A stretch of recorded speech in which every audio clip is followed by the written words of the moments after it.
You all got quiet, so I guess it means we can start. Good morning. Welcome, everybody, to the 2017 Governor's Broadband Summit. We're excited that you're all here and hope that today is a productive day for everyone.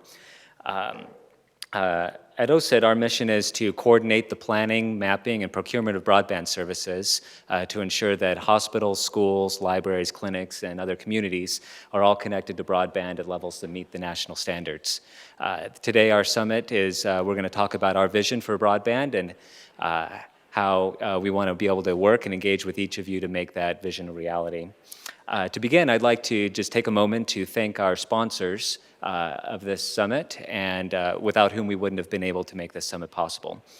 So first, we have AT&T. These are our gigabyte level sponsors. So AT&T, Westnet,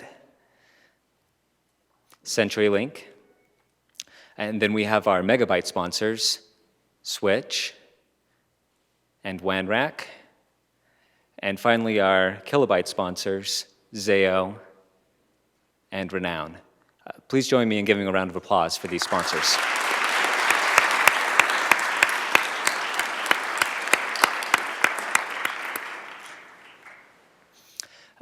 To kick off our conference, we're honored to have welcoming remarks by Governor Sandoval. As you know, Governor Sandoval was elected in 2010 and had previously served as the state's Attorney General and is also a member of the legislature and was a federal judge before being elected as governor. So we're very honored to have Governor Sandoval give our welcoming remarks today.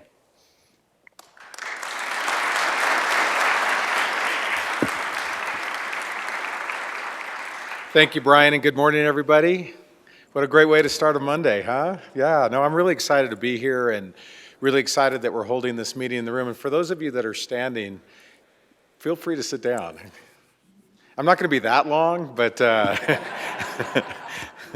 but anyway, and welcome to the old Assembly Chambers. And just for a brief moment, I just want to let you know that we just finished restoring this to its original glory. The paint is actually, we chipped it and got the original paint from the turn of the century to match it, and this is how it was. And it was really important for me to have a place where history was made, the formative history of our state, restored so that we could all enjoy it and have public meetings like this today. And in the near future, we're going to take each of the county flags and frame them and put them up because it's important to have that representation as well. I know all of you are from all over the state, and I'm really appreciative of the fact that you've taken the time to be here for this important summit. So I am honored to begin today's program, which will be packed with experts from the federal government, private sector, school districts, public safety, homeland security, and more. To echo Brian, I'd like to extend my sincere gratitude to all the attendees, and particularly the sponsors, for your generous contributions to make today a reality. I'd like to give special recognition to our telecommunication providers who continue to step up and work with the state to expand the reach of broadband in Nevada. And Brian, I want to thank you and the OSIT office. I mean, Brian has really taken this to a level that we had all hoped for and actually exceeded that, and he's worked tirelessly to make today a reality and all the other things you do. I really appreciate it. One of the things that you may or may not know that OSIT does is that it manages $10 million of funds which provide critical residency spots to train physicians who are beginning in their careers in our state. As you know, we have a physician and medical provider shortage, and we put $10 million in the budget so that those doctors that are in their residencies will choose to do those in Nevada and that we can keep them here. OSIT also administers $4 million every biennium in STEM workforce challenge grants that has really made a difference throughout our state. So as I said before, today's event is a reflection of the great work the state is doing to drive innovation and pursue the very best for the many who call Nevada home. And as I said, home means Nevada, right? We're just finishing Nevada Day. You know, one of the things that I am most proud of is I really enjoy visiting every corner of the state. And we have a map downstairs in the governor's office, and I think we're up to 106 pins in the map in terms of traveling and seeing every different corner of our beautiful state. You know, and many of you have traveled those roads, and you always marvel at the vastness. I was just out outside of Winnemucca on the road to Denio, and tragically we had lost 2 BLM firefighters, and we were dedicating the road to those firefighters. And as I spoke at a podium similar to this, I looked up and just saw the majesty of these beautiful mountains, the Santa Rosa Mountains, when I was out there, and it just really gave me a sense of peace and a sense of pride on how great our state is. But it also is a reminder, that the kids that go to schools out in these states deserve to have the same access to the internet and broadband as the children in our urban areas. They deserve to have a chance to be able to get online and have access to the same information that every child has, no matter where they live. So that was why I decided to make enhancing communications infrastructure a priority across our state agencies, and including increasing the percent of cities, libraries, and schools connected with broadband. I think one of my proudest moments was out in Beatty, and Valley Communications, Electric, their ability to connect Beatty. But what was really cool about that is the kids. So here's a little town of Beatty, 1,000, 2,000 people, about 1,000, and we're in their gymnasium, and they're packed in the gym, and they're excited, and it felt so good to be able to tell them that they were going to have the same access and the same speed as a kid that lived in New York City or Las Vegas or wherever it was. And it really was a moment for me that drove home how important it is to connect our entire state. And whether you live in Battle Mountain or Winnemucca or Austin or Ely or Eureka, Beatty, I could go on and on. Tonopah, Hawthorne, it really is important, and that's part of the importance of today. So a couple examples of where money's been appropriated out in Elko, and I didn't mention Elko, and for those of you from Elko, sorry, I love Elko, but in any event, there was a $184,000 grant that went to Elko to offset the cost of a large fiber construction project, so it saved the school district a tremendous amount of money. I know OSET is also leveraging private funding provided through the Nevada Connect Kids initiative to fund broadband improvements in Lander, Pershing, Lyon counties that will increase connection speeds tenfold. And again, for those kids out there, and I guess the best of ovation that I got out in Ely's, and I said, when you can now watch Netflix and not have it interrupted. But in any event, that's the point. I mean, I mentioned Austin, Ely, Owyhee, Pioche, Gabbs. They deserve to have the same quality education that every student in Henderson or Las Vegas or Reno is receiving. So this digital learning is obviously a big priority for us, and it enables teachers to access video data and other resources that would otherwise be unavailable. We're making good progress.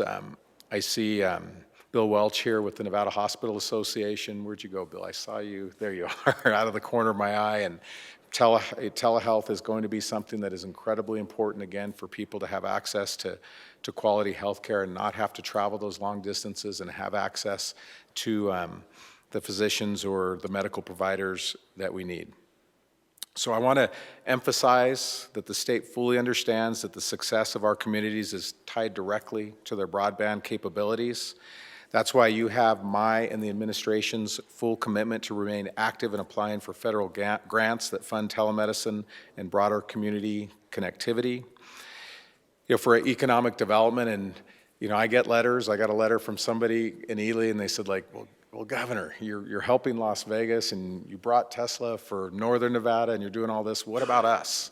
And one of the responses when we're talking to companies to make sure that the smaller communities, they ask that question. Do they have the proper internet access? And that's something that's really important to accomplish that, so that we can start attracting even more of these companies and spread them out throughout the state and really provide a benefit to the smaller communities. So economic development, healthcare needs, entertainment options, connectivity is something that is necessary to ensure you can reside in any community in our state, and enjoy a high quality standard of living. So it's my goal today that we become the most connected state in the country, and sometimes people roll their eyes about that, but I mean it. I mean, I'm really proud of our state, and a lot of things that we've been able to accomplish in the past few years, people said it couldn't be done. And I'm really competitive, and I want Nevada to be first on all the good lists, and this is one of them. And this is a big challenge, but I think we have the resources and we have the wherewithal, and given the attendance here today, I think we can get it done. So our greatest resource, and I've said it again, are the people of our state, and all we need to do is give them the tools for them to succeed. Again, that's why we're here today. We are the Nevada family. We take care of our own, and we're going to work together and improve connectivity for all Nevadans for the generations to come. So ladies and gentlemen, it really is a privilege and honor to serve as your governor. I'm really excited that we've gotten to this point where we can have a conference like this that we're having today. Brian, I want to thank you and everyone in your office for your hard work for making something like this a reality. God bless all of you, and God bless the great state of Nevada. Thank you.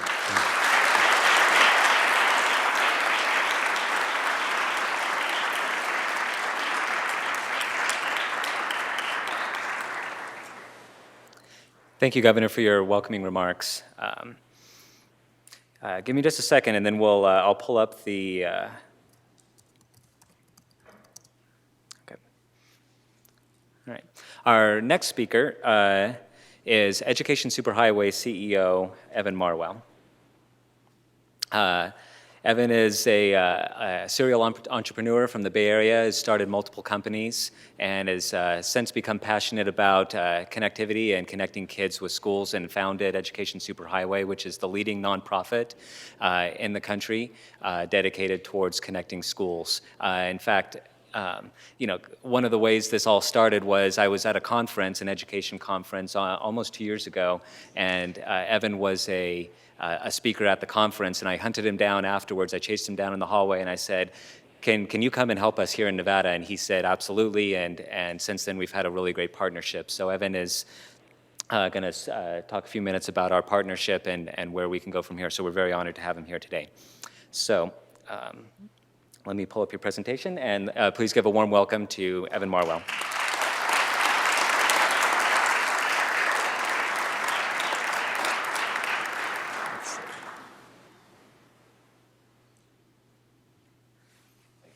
Awesome, thank you. I love being in this room today because this is when I know that a state is going to get this job done. When you have the entire community coming together, the education community, the service provider community, the government, this is when things start to happen. And so thank you for your leadership, Brian, and Governor as well, to get this done. So what I want to talk about today is one part of the work that's being done here, which is the K-12 connectivity and bringing digital learning to every school in Nevada.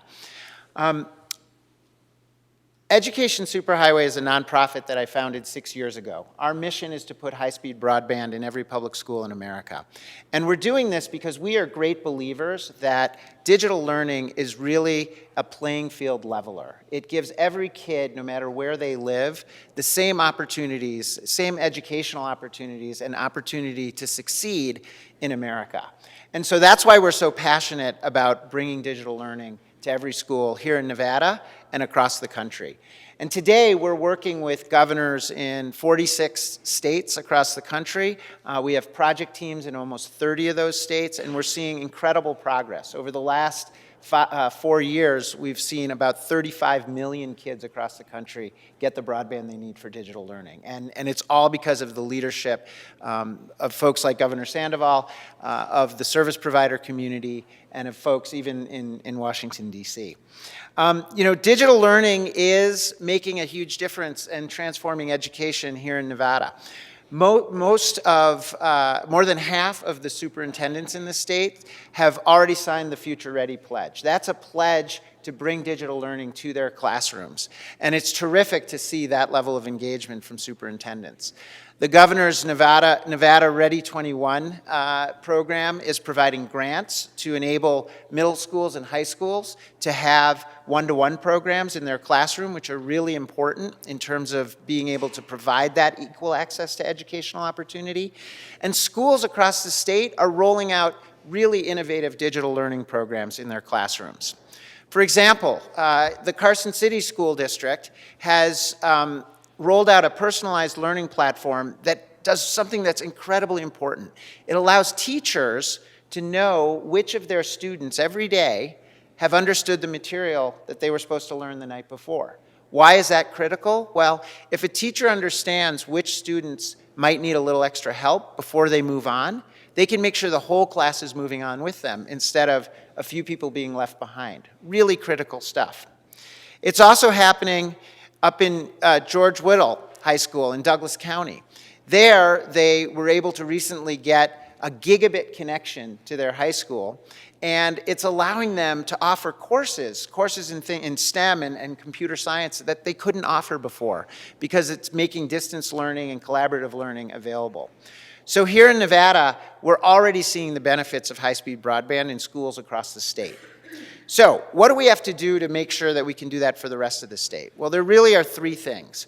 To bring digital learning to a classroom, you need to first make sure that every school has a fiber optic connection. As we saw in Beatty and in many other parts of the state, bringing fiber optics is what allows you to make sure that schools can have not only the bandwidth they need today, but the bandwidth they're going to need tomorrow. And what we see is that bandwidth demand grows 50% a year in schools that are using digital learning. So we really need that infrastructure. Second, we need to make sure that schools have enough bandwidth, and that's all about ensuring that it's affordable. And it's terrific to see what's happening in terms of affordability here in the state, but there are opportunities I'll talk about in a second to even improve the affordability from where we are today. And finally, we need to make sure that every classroom has a Wi-Fi access point, because once the bandwidth is at the school door, you need to get it to the classroom, or it's not going to be of much use in digital learning. So, how are we doing here in Nevada on these three fronts? Well, first, there are a couple of dozen schools that's in about 10 school districts across the state that still need fiber optic connections. They're all rural and small town communities. But the great thing is that the legislature approved the governor's budget to include $2 million of matching funds for new fiber construction. So why is that important? Well, as many of you know, there's a federal communications program called E-rate that provides subsidies for fiber construction. But it still left a big chunk that each individual school district had to pay for, and many of these school districts just simply couldn't afford it. So by putting up these matching funds, you get more money from the Federal Communications Commission, and hopefully this means that every school district will be able to afford the bandwidth that they need and to get those fiber constructions. Now, to do it, though, we need the help of the service provider community. And, you know, as many of you are aware, Valley Electric recently did some great work to bring fiber optic connections to Beatty High School. You know, this was a situation where the school was truly being left behind. Their internet connection was compromising the quality of their education for years. And the superintendent and the kids there, they knew that they needed access to high-speed broadband to get the same kind of opportunities that there were in other cities and states around the country. So Valley Electric, Valley Communications leveraged the E-rate program to bring a 1 gigabit connection to that school. And that was part of this 450-mile fiber build in rural Nevada. So now Beatty students have the same opportunities as those in Las Vegas, as those in New York City, as those in San Francisco, and it's already making a difference for those kids. And the other thing that's great, though, is this doesn't just connect the school. By bringing fiber to the community, you now can connect the healthcare institutions, you can connect the homes. And so this is really a fantastic opportunity for service providers, not just to get schools connected, but to get all these communities connected. And all of the folks that are up there on the screen, you all have schools that you're serving today that need fiber optic connections, and we're really looking forward to working with all of you to leverage that E-rate funding to bring fiber to those schools. So that's fiber. The second thing is better connectivity. And Nevada's actually doing pretty darn well so far. What you see here on the left-hand side is Nevada's at almost 400 kilobits per student in terms of internet access going to your districts. You know, the minimum standard is 100 kilobits per student, and so it's fantastic to see that you're about on par with the national average. Even more exciting, to deliver that one-to-one personal learning that the Ready 21 program is looking to do, you're going to need to get to 1 megabit per student in bandwidth. And it's great to see that 41% of the school districts here are already there, but we've got some work to do. We've got to get everybody to that level. And to do that, we need to improve the affordability of broadband. What you see here is the difference in price between what those that are meeting the 1 megabit per student level today and those that are not. And as you can see, those meeting the 1 megabit per student goal are paying about 25% of what the rest of the school districts are paying. Now, don't get me wrong, $2 a megabit is pretty darn good, but for the schools to be able to afford to get to that 1 megabit level, we got to get everyone down even further. So that's what we have to do on affordability. And finally, on Wi-Fi, we need to make sure that every school in every classroom has a Wi-Fi access point. And the great news here is, again, the Federal Communications Commission's E-rate program has got $30 million designated for Nevada that can be used to put Wi-Fi in those classrooms. And we've got 2 more years to help all the schools here make sure that they can use those funds and to get those access points into those classrooms. So I'm really encouraged by where Nevada stands. The governor's support for this has really been fantastic. By establishing OSIT to lead this effort, by launching the Nevada Connect Kids initiative, by hiring technical and procurement experts from outside to come in and work with school districts to make sure that they can take advantage of all this, by establishing that matching fund, and then, of course, by partnering with us, which we're, of course, super excited about, so that our teams can be part of the process and help out getting districts the connectivity they need. So really excited to be here today, super appreciative of the support of the governor and his team, and really, really excited that all of you are here, because without you, this won't happen, and particularly without the service provider community, this won't happen, so we're really looking forward to partnering with you going forward. Thanks very much.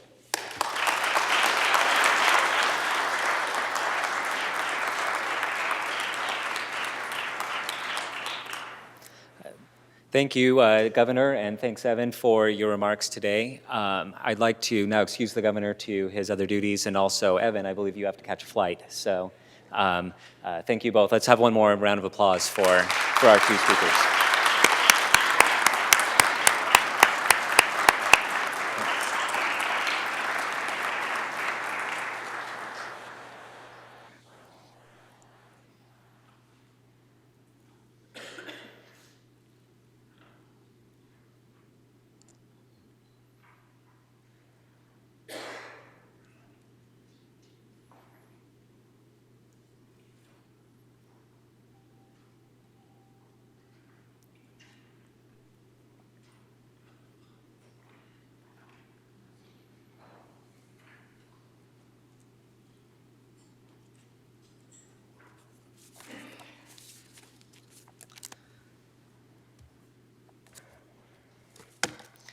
All right. So our remaining morning session here together today is entitled the Nevada Broadband Vision. So what is our vision? Echoing the governor, it's that we all work together to make Nevada the most connected state in the country. And that means better connections for our schools, for our hospitals, for the health clinics, especially in rural areas, transportation infrastructure, and also in our homes and our communities. And I think if we're able to leverage the federal funding that's available in connecting schools and hospitals, that we'll be able to have better connected communities overall. So how do we achieve this vision? Certainly at the state, we know we can't do it all on our own. Rather, we want to provide additional manpower and expertise at OSIT and a convening power to augment the work that all of you are doing in your own communities, and also the work that you want to do. So if I could sum it up, we want to help and we want to be part of the solution. As the governor mentioned, our broadband goals are as follows, and they come from Governor Sandoval's 2016 State Strategic Planning Framework. And are at their whole, they are a whole community approach. We're making good progress, but we still have a lot of work to do. So specifically, increasing the percent of Nevadans that have access to broadband, increasing the percent of our schools and our libraries that have broadband at speeds that meet national benchmarks, and also by 2025 connecting all of the rural hospitals, health clinics, and state correctional facilities to a connection that's sufficient for telehealth. We're working with a lot of you and have a lot of different stakeholders throughout the state, and we're very grateful for all your partnership. It's been great to reach out to each of you and to find willing partners throughout the state. And as we get to know more of you and dive deeper into communities, we hope we'll be able to add more logos to our slide next year. So I wanted to take a few minutes and just briefly chat about where we are and what we're doing and where we're going, and then some of our initiatives and plans, and then also provide a roadmap for what you all can expect throughout the remainder of this summit. At OSA, we also hope to get your feedback on how we can better work together to improve connectivity throughout our communities. In 2015, when we started, OSIT, and many of you know Britta Kuhn, who used to be the broadband manager in this office, we began looking to other states for best practices in expanding broadband infrastructure throughout the state.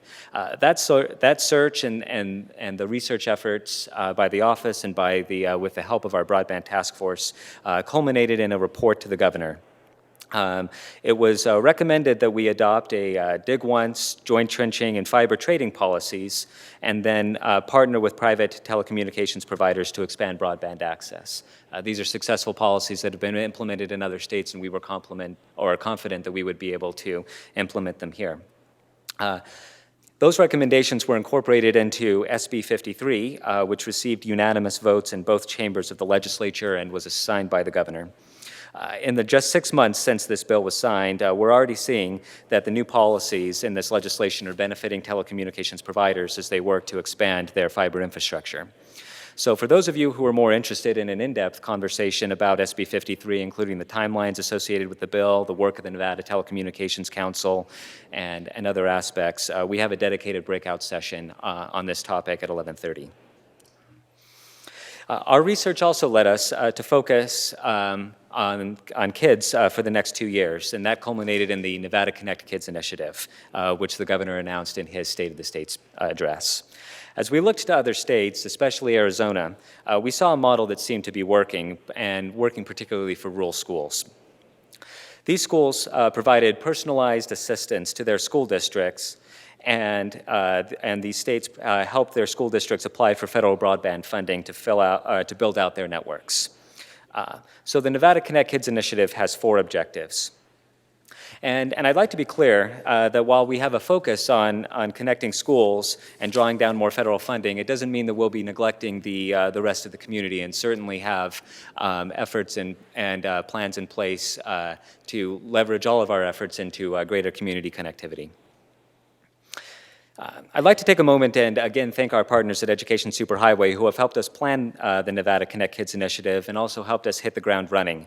And I know that many of you in the room have spoken with or met with our team from Education Superhighway already. So there are 2 main strategies with the Nevada Connect Kids initiative. First, we plan to offer customized technical assistance to any school district or school that wants it. And certainly what a large urban school district may need will be different than what a small rural one might need. And then second, as the governor and as Evan Marwell mentioned, we have funding at the state that can be used to draw down additional federal broadband dollars that will reduce the cost of building out broadband to districts. And thanks to our friends at Education Superhighway, we've already seen some success. Again, we were able to help and partner with Elko County on a fiber construction project that will result in additional federal funding and a cost savings to the district of over $184,000. And we hope to have many other similar success stories during the current E-rate funding cycle. To help us help you, we have contracted with experts at E-Rate Central and Mighty River, who bring a wealth of knowledge on federal funding and network architecture to the state, and we're very excited for their partnership with us. So together with Education Superhighway, OSIT and E-Rate Central plan to be in all of your communities, working with you and working with all the other stakeholders to address community connectivity. Much of our work will center on connecting schools, but we also plan to be active in other areas as well. And we have 2 breakout sessions later this morning here in this room that are on the specifics of the Nevada Connect Kids initiative for all of those of you who would like to learn a little bit more. So I'd like to take a brief minute and introduce you to our team. And if I could get the folks from Education Superhighway and E-Rate Central and Mighty River to come up here really fast.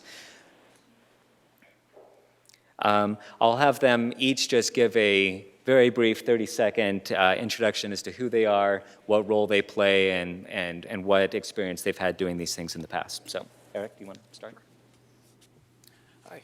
Good morning. My name is Eric Flock. I'm representing E-Rate Central, and we are absolutely thrilled to be here. Don't be taken back by the name E-Rate Central, because we do want to help the rural healthcare providers and everyone in the entire community. So we're not going to limit our scope of work to just E-Rate, because we do want to make sure that the communities out there also receive the benefit of great services. Hi folks, my name is Jenny Miller. I am with Education Superhighway, so the same organization you just heard from with Evan speaking. I've been working in Nevada for about 1.5 years now with Brian and with JoJo here, who's been wonderful to work with in the broadband office. So I am the engagement manager for Nevada, and I work with several other states throughout the nation, all of them rural, and I myself am from a very rural area, so rural broadband and connecting kids in rural public schools is really near and dear to my heart. So we're really thrilled to be here, and we're really making great progress, and it's we're here until the job is done. So thanks. Hi everyone, my name is Arthi Bhatnagar. I'm also from Education Superhighway. I'm a program manager at the organization, and I really focus on thinking about how exactly we support our school districts. So like Jenny, I also work in several other states. One in particular that I've been very proud of is New Mexico. And like Nevada, in New Mexico there's a lot of rural areas, mostly rural actually, and so I find it most fulfilling to work in states like this where it's difficult to get everyone connected, but once it happens, it's amazing and the impacts are significant. So I'm very, very excited to be here and partnered with everyone. Thank you. Good morning, everyone. My name is Joe Ferdoso, and I'm with Mighty River LLC. We're actually a subcontractor to E-Rate Central on this project. A couple things from my past that are probably relevant. I was president and CEO of the organization in North Carolina that built, owns, and operates the statewide research and education network. While I was CEO, we, thanks to Doug, who you'll hear from later, and other people at NTIA, built about a $144 million fiber project that stretched 2,600 miles and serves all of the community anchor institutions. 3 years ago, my wife and I formed Mighty River, and our first contract was with the Universal Service Administrative Company. For the last 3 years, we've been working with E-Rate applicants across the country, about 1,500, on their E-Rate projects. We also have another part of the business that's also very, very important that we're bringing to Nevada with us, and that's to take a whole community approach to connectivity. E-Rate and your school districts in many rural communities are the largest demand for broadband in a community, but it's also important to take advantage of rural healthcare programs, of the government and business demand for broadband that exists in those communities. Rural communities really have one shot, and if they can work together and collaborate, it's more attractive for a service provider to come in with advanced services into that community. So we're going to bring some of that to Nevada as well. It's a pleasure to be here. I love your state. It's beautiful. I love flying in to Reno when I have to fly in. I am just enthralled with the mountains and the beauty, but I also understand the challenges of being in a mostly rural state myself in North Carolina, of also bringing broadband to those rural areas, and we're here to help. Good morning. I'm Mel Van Patten. I bring with me 11 years of E-Rate consulting experience. Worked with a lot of rural schools and libraries in Oklahoma, Texas, New Mexico. Really look forward to getting out into the communities to make those connections with the schools, the libraries, healthcare providers, and the rest of the county. And I'm Becky Raines with E-Rate Central. I had 24 and a half years experience working for the Arkansas Department of Information Systems. The last 14 of those were filing the state's application for E-Rate, being the Arkansas State E-Rate Coordinator. I also had the privilege in 2010 to work with the state healthcare providers as they developed the healthcare network for the state of Arkansas. And I'm thrilled to be here just like everybody else, and the opportunities that this has. This is such an awesome meeting. Thank you.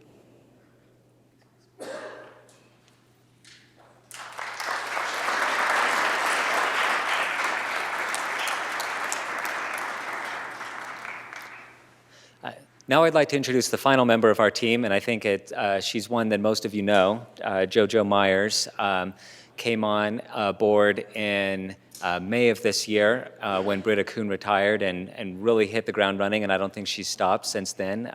She comes with a wealth of experience and economic development, and also having managed Northwestern Nevada for Frontier Communications. And so I'm really honored to be working with her and to have her as the state broadband manager as a part of our team. And I think she's the main point of contact for all things broadband in our office. And so JoJo's going to take the rest of the time this morning before our break and talk a little bit about some of the successes that we've seen, not just with OSIT, but some of the successes that we've seen throughout the state in broadband. And I think it's important to understand that things, projects are hard, but but we're making good progress. And so, and then she'll also talk a little bit about the some of the other work that's in progress from around the state. So, JoJo?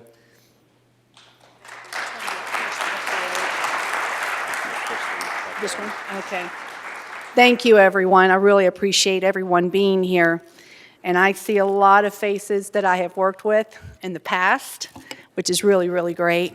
And I have been able to put actually a face with some of the names of the phone calls and the many projects that we've already been working on since April. So that's been really, really, really great. And just to let you know, for the ones of you standing, we do have, you'll have to squeeze in between a few people, but I hate to see you stand.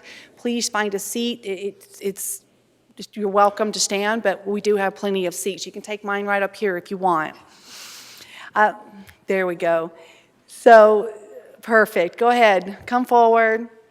No one likes to sit on the front row, I know. Okay, good. We have someone that does. Come on.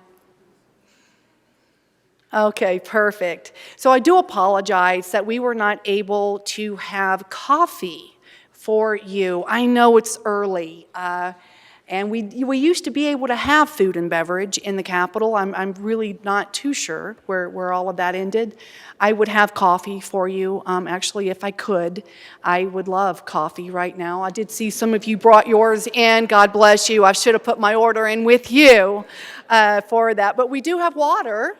We do have water, and as you know, our lunch is going to be over in the atrium, which was our plan Q, in order for us to be able to feed you actually a really good lunch.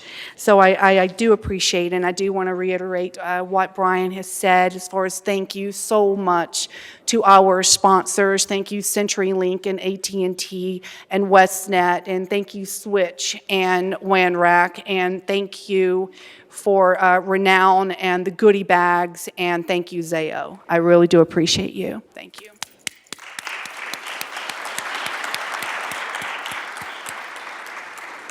So second best, if I can't really have food, and we won't tell Brian that I have candy. So who can name me 5 rural counties right now in the state? Raise your hand. Go.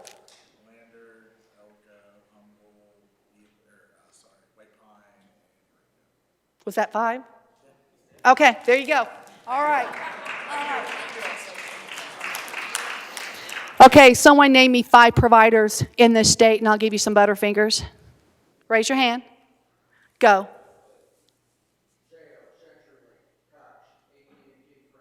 You got it.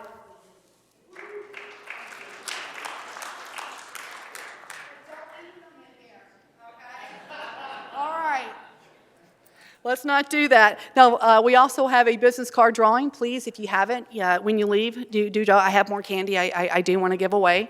I know how that lull is after lunch. So if I can't, have caffeine for you, I do have some sugar. So we'll go with that. I also want to just preface, we have two amazing keynote speakers. We have Douglas Kinkoff from NTIA, and we have Susanna Spellman, which is US UCAN, and it's going to be an honor for you to hear them, actually, at lunch today. And I also want to say, we've got a fabulous 345 networking. Thank you, WANRAC, for sponsoring that. That will be over in the atrium. For the ones of you that have had LA Bakery, then you're going to know how good this networking food and such is. For the ones of you that have not, you don't want to miss it. It's quite an honor to have LA Bakery. So we'll go right into my slide, and we'll start talking about success. Success, boy, we get there in such a variety of ways. And it's kind of funny because sometimes to the person on the outside, it looks so easy. And they think that, oh my gosh, they don't know, I call it cranial gymnastics. They don't know the cranial gymnastics it takes sometimes to get to that arena of success. They think it's like, this straight line. When in fact, we know it took months of contacts and resources and starting over and going back to the drawing line and going upside down and in circles and the cranial gymnastics and waking up and thinking about it at night and working a lot of hours. So we thank you for the successes because we know it's not a straight line. It looks like this. When you finally hit success, that's what you went through. You went through all of these squigglies and upside down in order to get it. But from the outside, people think it's this straight arrow, and we all know it's not. We have a lot more successes for us to do here in Nevada. We've already created so much, and thank you, providers. The providers, they're stepping up left and right and really creating a larger infrastructure, a larger footprint. And we couldn't be more proud to work with all of the providers that we've been able to. And we have so much more work to do. And that's also the very, very exciting part. But I'm pretty sure no matter how you got to your success, no matter how short term, no matter how long term, no matter how upside down, this is what we all look like when we do. Yes! That's what OSIT looks like. That's what we look like. When we finally hit that success, that's the look on our face. That's determination. And then we have a glass of wine later. But that is what we do. So to look at a few of the successes. SB 53. I'm not, of course, going to take a long time, for that. But if you are a provider, you most certainly would like to be. And, Denise Inda has got a great PowerPoint. NDOT is a terrific partner. And to be able to enter into private-public partnerships and fiber trade agreements now, and that, when effect is as of July 1st, you want to be in that breakout session. You want to learn more about how to partner. You want to learn more about the fiber trade agreements. We couldn't be more proud. This was before me. So, Brian and Britta Kuhn, they worked so hard, with NDOT. And so I am very proud to be able to keep this and keeping it propelled, forward and doing some of the research so we can continue this partnership. The Reno Sparks Indian Colony. This is the one up in Hungary Valley. And some of these successes, just to also reiterate what Brian had said, some of these our office is absolutely 100% hands-on involved with. Some we were able to help others connect the dots. Some we were able to provide resources. And some were just our amazing providers that were able to, see the vision, have a vision, and want to increase the infrastructure in this amazing state. And so the Reno Sparks Indian Colony, that one just happened here not too long ago. And so they had like 100 megs, and of course, as any broadband, once the kids got home from school and such, from about 4 to 10, their bandwidth went from here till about right here. They didn't have anything. And so therefore we had a provider come in and step up, and now they are on 250 megs. as they are also now working towards a fiber solution. Baker, McGill, Lund, you know what? These were already in the process before I got here, but it doesn't mean that we are not proud of the provider that stepped up, thank you, to actually make sure little areas like Baker, I don't know if any of you know, if you look on your map, they're teeny tiny little bitty little areas, but it doesn't mean that these rural areas do not deserve and need some of the same connectivity as maybe, you know, some of our larger counties.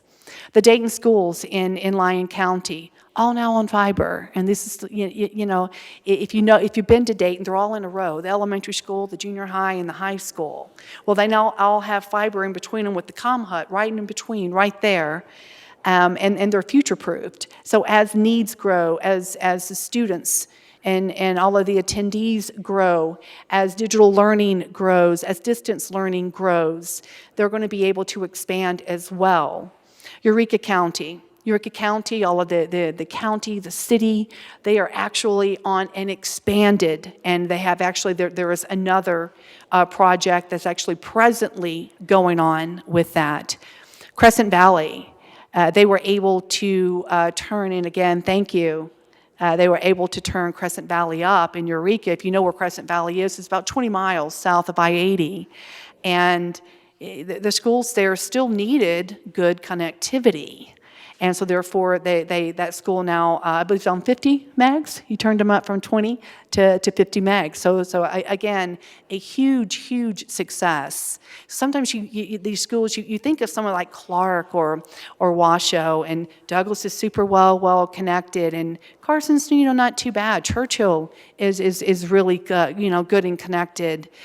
But sometimes the rural schools, they genuinely suffer.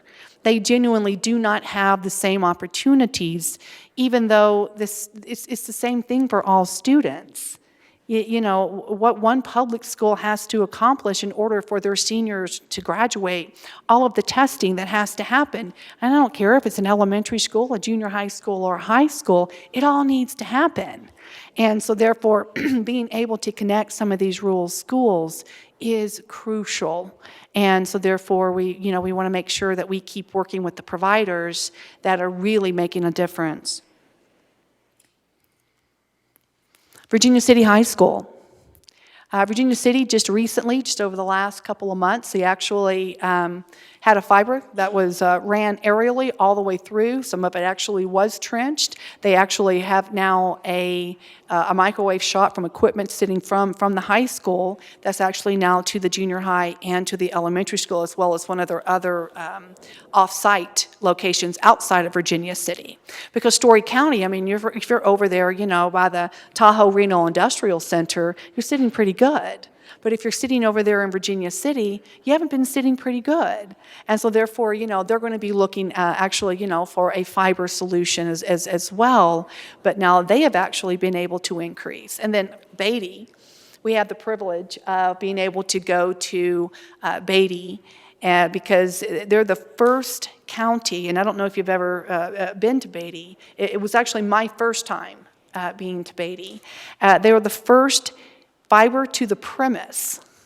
And I remember I was it was a Maverick or a little convenience store, and we were just getting some waters. And the two of the counter people there, they were so excited. You would have thought it was just, they didn't know who we were by anything. They were having their own conversation because someone was saying, well, what's going on? Because there was a lot of people in Beatty that day that so they could see that, wow, you know, this population, no, what's going on? It's an event. And so therefore, they're having this conversation, and they are so excited. It was so good to hear, so thank you for what you did. And, you know, we take for granted maybe we can pull up Amazon or Netflix or whatever. They were so excited that they're finally going to be able to see a Netflix, that they're just, oh my goodness. And so that's another huge success. And then we have the launch of telepharmacy. This is amazing. You know, we're already increasing our footprint for telemedicine, which is huge for these rural areas. You know, we've got, I mean, not only Renown, who's got a 35 telecart, who's like, you know, the poster child for telehealth, but you've also got some of these rural hospitals. You know, you've got the hospital in Ely. Great example. You've got the hospital in Humboldt. Pam is here today, and she's going to be talking on telemedicine. They're really starting to utilize theirs as well. And so this really saves people from having to drive 1 and 2 hours just to go get a prescription or just to go get something. So telemedicine, but you got to have connectivity in order to do telemedicine. So when I went and saw the telepharmacy, I really couldn't believe, because they kept saying it was a vending machine. Well, in my mind, I'm seeing, a vending machine, like you get your Pepsi, your Dr. Pepper, or your potato chips out of. It really was. It was like, when you see all your candy bars and when you see your bags of chips, it really was a vending machine. And so I wanted to try it out. And so I had my little code, and I went up and beeped it. Boom, it fell in. I reached in the bottom just like if it was my bag of potato chips. I got out my prescription. They went and verified it. And just like at a pharmacy, if it's a new medicine, they'll always want you to have, a pharmacist consult. And so therefore, if that's the case, then they have this telecard, and a pharmacist comes up and says, okay, this is how you take it, this is how many days, this is the side effects, and take it until gone. Now, obviously, if it's like myself, I've been taking Synthroid for a gazillion years, I probably don't need a consult. So I would just beep it, verify it, and on my little happy way. So telepharmacy I'm so excited about that, because that's going to be big in our rural areas. It's going to be big on the tribal reservations. It's going to be big, say, maybe even in the Department of Corrections. So therefore, there's a future, a real future for this. And then our new state E-rate model. Brian already introduced our team with Education Superhighway, E-rate Central, Mighty River. We couldn't be happier with this partnership. And again, this was before me, when they started looking at ways to improve in other states to improve. I mean, yes, of course, Utah is fantastic. But they're a state-owned network. They're a consortia. And they have a ton of employees and a lot of money in order to do that. So it's kind of not an apples to apples with Nevada. However, if you look at Arizona was more of an apples to apples. And they kind of looked at all of their past E-rate, which was kind of flat. A lot of money left on the table, just like Nevada had left a lot of money on the table. Then all of a sudden, you saw this spike in E-rate applications and 470s filed and 471s, and the amount of awards and the amount of money that was coming in, that was requested per the awards. And so, you have to, that's what the FBI calls a clue. Something was happening. And it was called Milan Eaton. And it was a very similar model as to what they chose for Nevada, where they got a contractor, and then he had subcontractors, and then they literally had an 81% increase in their ask and in what that state was receiving. We know that can happen also in the state of Nevada. And that is the reason we have done the model that we have done.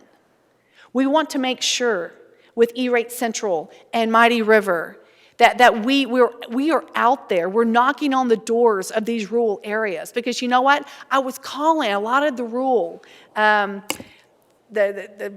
IT person. And in one particular county, he was the principal.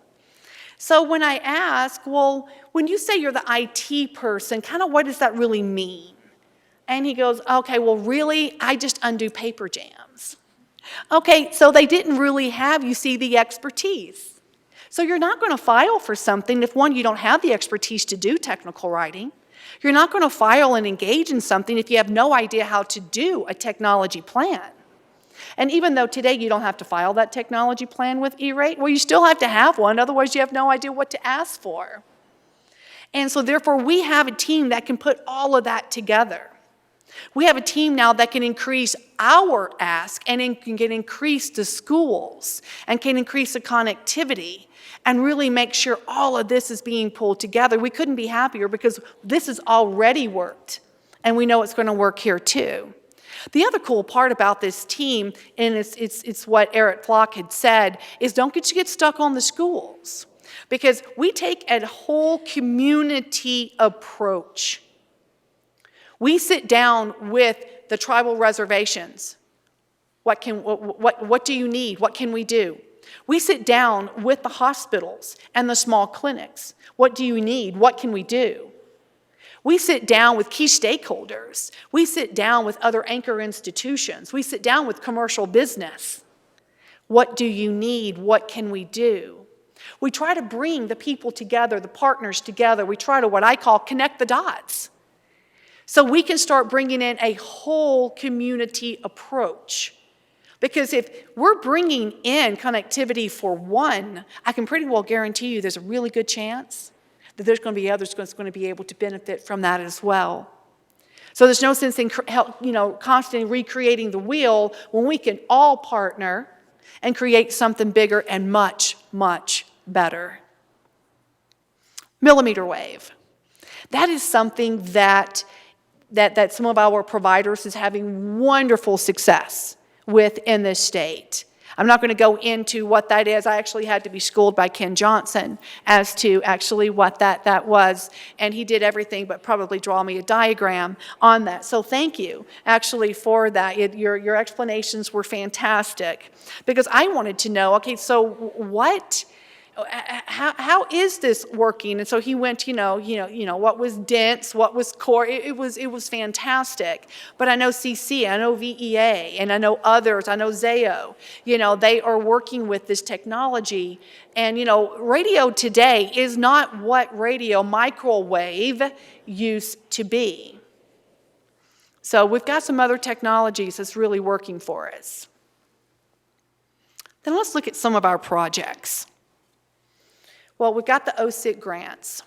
Brian was really wonderful and was able to find an avenue of private funding. And the private funding was something outside of the E-rate. The private funding was outside of any of the other grants. So it could help, and right now we have 3 projects going on with this private funding in Lander, Lyon, and Pershing. So we want to make sure, of course, these projects are completed. We have all of our I's dotted, T's crossed, all reporting mechanisms in place, because we would like to be able to qualify for this type of funding again. So this is just another little pool that we've been able, through OSIT's office, to administrate. And then we've got Ely and White Pine County, ComNet. They are doing a wonderful project there. I'm going to quote a price. I'm pretty sure it's about a $450,000 project that they have going on there. And so, and this goes back to thanking the providers for making that impact. Same as what VEA has done, same as what CC has done, same as what AT&T has done. And I have AT&T here because they're going to be putting up additional towers. Zayo, they're trying to find something also for Ely and White Pine that we can, connect, because everyone wants it. Ely and White Pine have been so amazing to work with because they haven't been fragmented. I mean, when I say there's an action team in Ely and White Pine, there is genuinely an action team. They're not an advisory team, they're an action team. And we made that very clear when we sat down with them. It's like, we don't need any more advice. We understand what this is. We need to put this to action. We need an action team. But we have all sorts of providers that's really making a bigger footprint as well. Then we have the city of Elko and Elko County, Ruby Valley. We have providers right now looking to see. We've already got a project. WNRAC is already doing a project there as well. So there is not one solution for these cities and these counties. It's got to be a multiple solution. There has to be also short term, what can we do right now to get these schools, hospitals, key institutes? What can we do right now to get these commercial businesses connected? What can we do right now to make sure economic development does not flatline in these counties? But then also, what can we do long term? How can we get them on fiber? How can we get them so connected that they don't need any more projects? So short term and long term. Like I said, and there's not just one solution. Then some of the projects, we have another in Silver Peak and Goldfield. We are hoping next year to have, as one of the providers, kind of has that on their strategic plan. We're hoping to look more at that. We're looking at really creating more for them. This goes back to what I said a while ago. You've got these little rural schools. They still need as good a connectivity as if I'm in Clark County. So now how do we do it? I'm not the kind of person that ever wants to hear, no, it can't be done. I just want to hear, no, it can't be done for now, but this is what we're trying to do. And so I love being able to push this broadband forward. This office loves being able to push and work with the providers to push this broadband forward. Right now, an E-rate. We have just this next week, for the next 3 days, we are all on what I call a rural field trip. And that is where E-Rate Central and myself, we will be sitting down with Story, Mineral, Washoe. Elko will be a little bit later, but Esmeralda, Douglas, and Pershing, in order to look and see. They want to do something in this E-Rate cycle right now. So I already told you a while ago of the success, and I already told you a while ago about how we were going to be able to really use Education Superhighway and be able to use E-Rate Central to get more dollars for these schools. So that is not a long-term goal for us. That is right now for us. That is a project that we are right now in the midst of. We want to look at libraries. We want to look at the big picture. Remember the whole community approach. TV districts. We're working with a lot of the TV districts as well. The TV districts are looking at, can they use some of that money that they have, because they have a good tax base, in order to provide some of the broadband projects. They are looking as well, they want to get off of any of the microwave. They want a fiber solution. So when that starts to move, we're going to be able to piggyback on some more of these opportunities that is going to give us more opportunity, again, as a whole community approach. The Department of Corrections. We have partnered with Renown.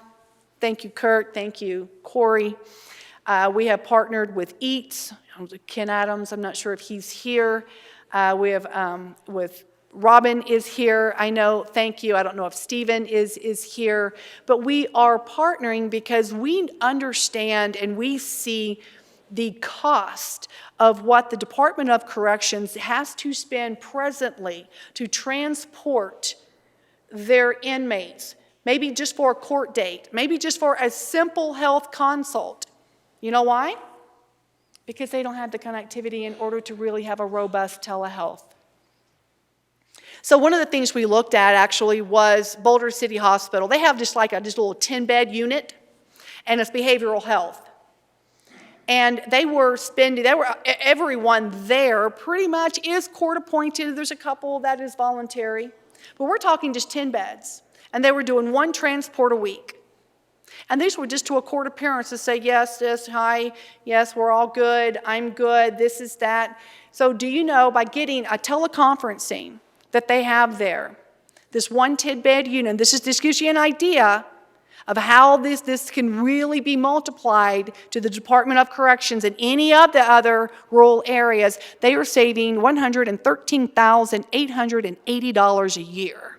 Let's just round off, $114,000 is what they are saving. So now what if we take that $114,000 and now we put that back into maybe additional broadband projects? Now where do you think that's going to be? Where is that going to put us? By the way, the same thing's happening with our Department of Corrections. We are having to transport into other states. And Brian did say that part of my background is economic development. So when I know our dollars has to go to another state, it truly does make my hair fall out. Because I need this to fall in Nevada. But we're also having to transport to where there's overnight stays. I mean, it increases overtime. So we are right now, we're doing feasibility studies. We're doing efficiency studies. I've got conversations going on with the wardens because they want to be more automated too. You know, they want to have their x-ray. They want to be able in their infirmaries to have the x-rays, but they can't get all of this automation on 4T1s. It's not going to happen. So we've got a lot of work that we have to do right there, and that's going to be a short term and a really long term, but I have no doubt that we're going to drive this forward. And then we have Pahrump, Armagosa Valley, Beatty, Tonopah. All of these have projects going on. All of these have projects going on. I couldn't be happier, you know, that we have so much in this state, whether it's from OSIT's office or whether it's the provider seeing the vision and making it happen. That's what it is about. Our office is always open to partner. But this is the successes, the projects. And if I stand here before you next year, I'm going to have a heck of a lot more projects to tell you. A lot of these will be done. And then we have Mesquite. Southwest Gas is going to be doing a conduit trade, and they're really super excited. I mean, it's not going to be ready for a year or two, so they're going to be, you know, excited with NDOT. It'd be perfect timing. But Southwest gave me a call about a month ago, and they said, we are 100% behind the dig wants. We're 100% behind fiber trades, and we're going to make it happen. And we want the first one for Southwest Gas to be in Mesquite. And so that's going to be super, super exciting. I mean, obviously, you know, Denise will tell you more about, you know, the one with the switch that wants to happen. We have a huge opportunity in this state. We have not flatlined. We are progressing. We have successes. We have projects that some of these, I haven't even put all of these projects, but these are the ones I can tell you right now is starting to happen. So our office is always open, and I am the main port of contact. Be happy to give you a business card. I work with several of you sitting here. I'll be happy to work with even more. I'll be happy to help things happen. I'll be happy to help if you just need a resource. Maybe it's not even our office. Maybe you just need a name and a number. If I can't find it, if I don't have it, I will find it. So I want to thank you for being here today. And we tried to really make the breakout sessions, I mean, to where this is about information. We've all gone to a lot of these. And for me personally, if I can walk out with one bit of information, I'm like that little kid you saw up there. Yes! Because I know that will make my day, and I'm not going to walk away going, oh my God, I'll never get today back. So I hope you do learn, and I hope you have the information. Office is always open. Now I'm going to turn it back over to Brian. He's going to go back over a little bit of the day. I'm hoping maybe we can even, you know, get out of this one a little early. I know you're all professionals. You've got a gazillion emails and phone calls. You notice we tried to give you several breaks so you're able to do that during your day. So thank you, everyone, for really putting Nevada first and making it forward. Thank you.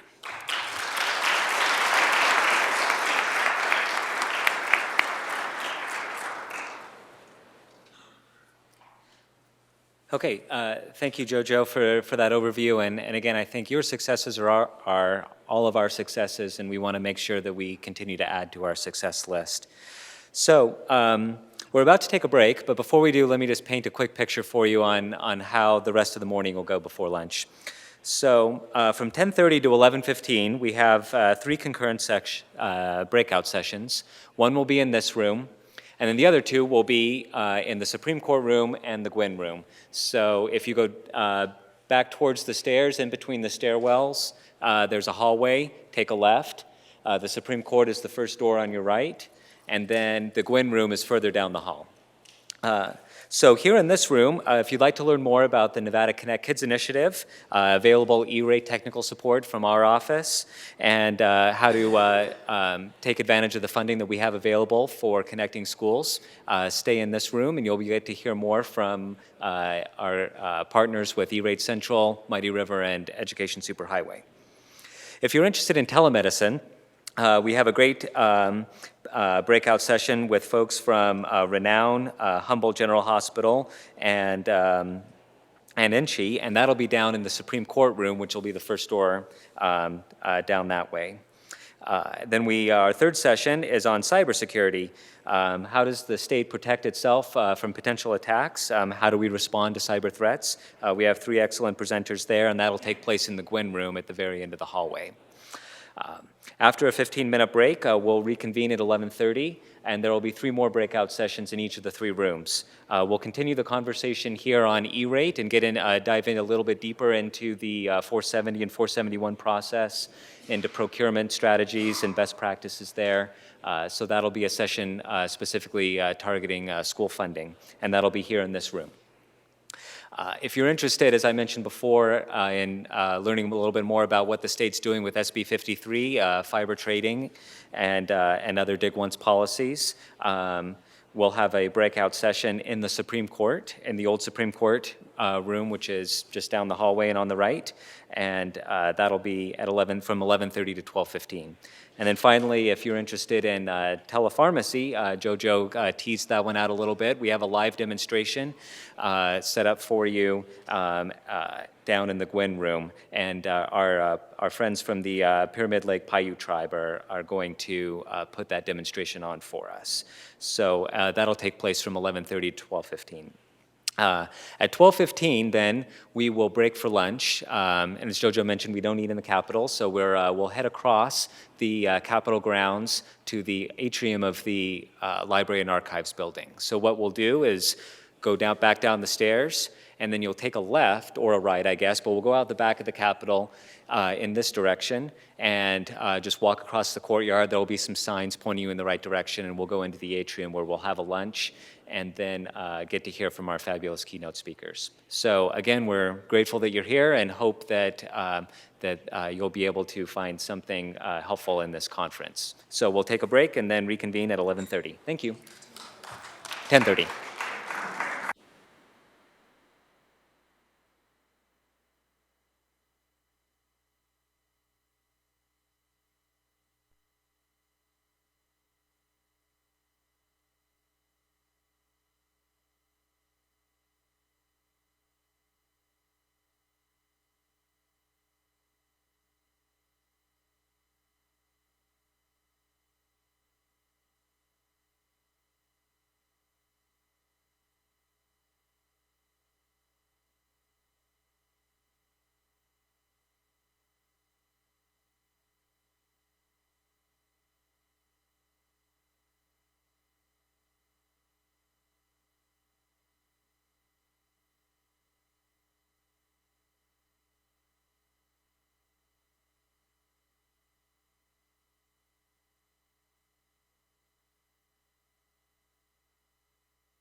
Hey everybody, think we're gonna go ahead and get started pretty soon. If we could just take our seats.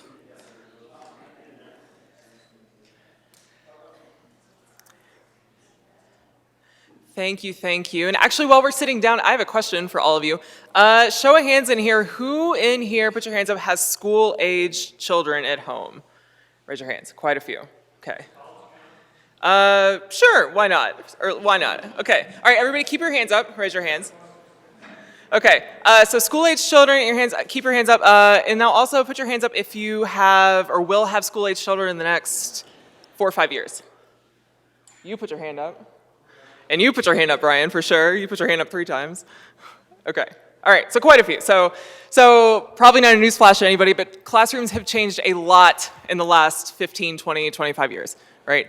So the key thing going on there is that, as you guys can probably imagine, so digital learning is happening everywhere in the curriculum, in the classroom. So, and that's not just important for teaching in the curriculum, but that's also gonna be a big deal for our kids for get them ready for college, to get them future ready for college, and also to get them future ready for jobs.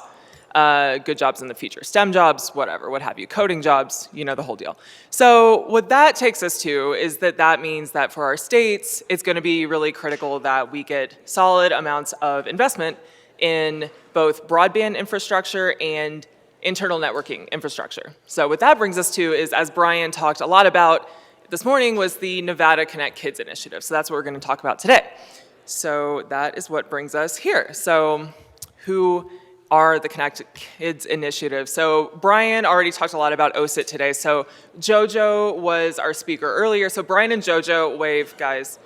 Yay, hi. So Brian and Jojo they're pretty humble, so they won't say it. So they work like night and day. They work all the time, and they're really, really, really good at their jobs. So they, if you hear from these people, they're really cooperative and they're great to work with. So they work for the governor, and among many other things, OSIT is responsible for broadband in the state of Nevada. So you heard from them a lot earlier, and they are, among other things, responsible for this conference. So that's one of our partners. Another partner is Mighty River Consulting, and he has a notoriously long bio, and he's sitting right here. So I'm gonna welcome Joe Fredoso up to, he kind of introduced himself briefly earlier, but can you just kind of introduce what exactly Mighty River does, and just kind of share a little bit about where your expertise lies and how you can bring that to the state of Nevada? Sure. I touched on a couple of things, but I have about a 25-year background in telecom, including stints at Cisco. From 2007 to 2014, I was president and CEO of a nonprofit in North Carolina called MCNC, and that actually stands for the Microelectronics Center of North Carolina. But probably the most beneficial thing that MCNC does for the state is that it owns and operates a broadband infrastructure, a statewide broadband infrastructure called the North Carolina Research and Education Network. And I won't go through a lot of the history of that, but while I was CEO, we actually moved from a leased lit fiber network with a bunch of leased lit agreements around the state to actually taking advantage of the Broadband Technology Opportunities Program in 2008 and 2009. We went out and raised $40 million privately, drew down 2 large American Recovery and Reinvestment Act grants, and built a 2,600-mile fiber network that touched 92 of the 100 counties in the state, most of the rural counties, in fact, all of the rural counties in the state. So we built 1,800 miles of new plant, and then we partnered with electric membership cooperatives to lease 800 miles of existing fiber on IRU agreements to create that network. That network served as the upstream or middle mile network for all 115 school districts in the state. We competitively bid for and won a contract for that. It served as and they were supported obviously by the E-rate program, the school districts were. We served about 75 libraries across the state, mostly through systems, again, as their middle mile. So we were their transport, bundled transport and access network. We served about 300 healthcare entities, rural clinics to rural hospitals, to our university teaching hospitals. and were the backbone network for the State Highway Patrol, both their radio traffic and their administrative traffic, and for the judicial system in the state. So we were really an aggregation network. I left that in 2014 after the BTOP builds were over. We formed Mighty River. Mighty River is basically my wife and I, who also has a telecom background and a legal background. And our first contract was with the Federal Communications Commission in USAC, and we worked with a young man named Eric Flock when he was at the Universal Service Administrative Company, if you wonder where the E-Rate Central Mighty River connection comes from. And Eric and I and a couple people at the FCC really tried to operationalize the new rules on special construction and modernization order 2. We ended up over the last 3 years working with about 1,500 school districts and library systems and libraries around the country who wanted to apply for special construction funding or fiber builds. We've kind of learned the ins and outs, been there through the review. It's been a program that has had, I think, good impact, but went through a lot of growing pains, and now it's hitting a mature stage. So it's probably good that we're here because we understand now what rules and what the review teams at USAC are looking for when they look at a special construction project. So we really have some good expertise in kind of Category 1 services. E-Rate Central, as Eric will tell you, has a lot of expertise in both Category 2 and rural health care, so he'll talk a little bit about that. I think the other thing that we bring to the table is that in the process of building the network at MCNC, we had to work with a lot of rural communities around North Carolina and came up with really a process for helping rural communities get their constituents together, realizing, as I said earlier, that the school district in many rural communities is the largest demand for broadband. But we also realize that there are other government needs. There's usually a healthcare facility or two in there, whether it be a clinic or doctor's offices or rural hospitals. There are also consumers, obviously, and there are rural businesses, and there's economic development happening in our rural communities. One of the things I'm astounded by every time is the number of home-based businesses when I walk into a community that are broadband dependent. And the lack of broadband around key business corridors within a rural community, the lack of access. And so we work with counties, municipalities, and states, actually, one at the state level, around the country, helping them kind of come together and collaborate, put together a team of people that are representative of the community, and help them put together a strategy and a story for what their broadband need is. And then using the different tools that you have, whether it be E-Rate or whether it just be the RFP stage, putting those out into a marketplace where providers can come in and look at an entire community's need. They may have to bid a couple of different ways in order to keep compliant with the E-Rate process. They might have to answer a couple different RFPs, but the communities are putting out their need at basically the same time so that a provider can get the entire view of what a community needs and bid on that at one time and see the opportunity in that community. So we hope as we mature this process through Nevada, starting with the school districts, and Eric will talk a lot about that, that we can also take this entire community approach to rural communities in Nevada and show that there is demand out there and there is demand worth putting in upgraded infrastructure into these communities. So Jenny, I don't know if that's what you wanted, but that's what I gave you. That's awesome. Thank y'all. So thank you, Joe. Appreciate it. So in summary, a lot of expertise with Joe. And he also alluded to this other person here, Eric Flock. So Eric is actually a co-presenter in this session with me today. Eric heads up E-Rate Central, and E-Rate Central is another central partner in the Nevada Connect Kids initiative. And Eric, if you just want to come up and maybe just tell us just quickly about who is E-Rate Central, what expertise do you guys bring to the state in this initiative? Sure, thank you, Jenny.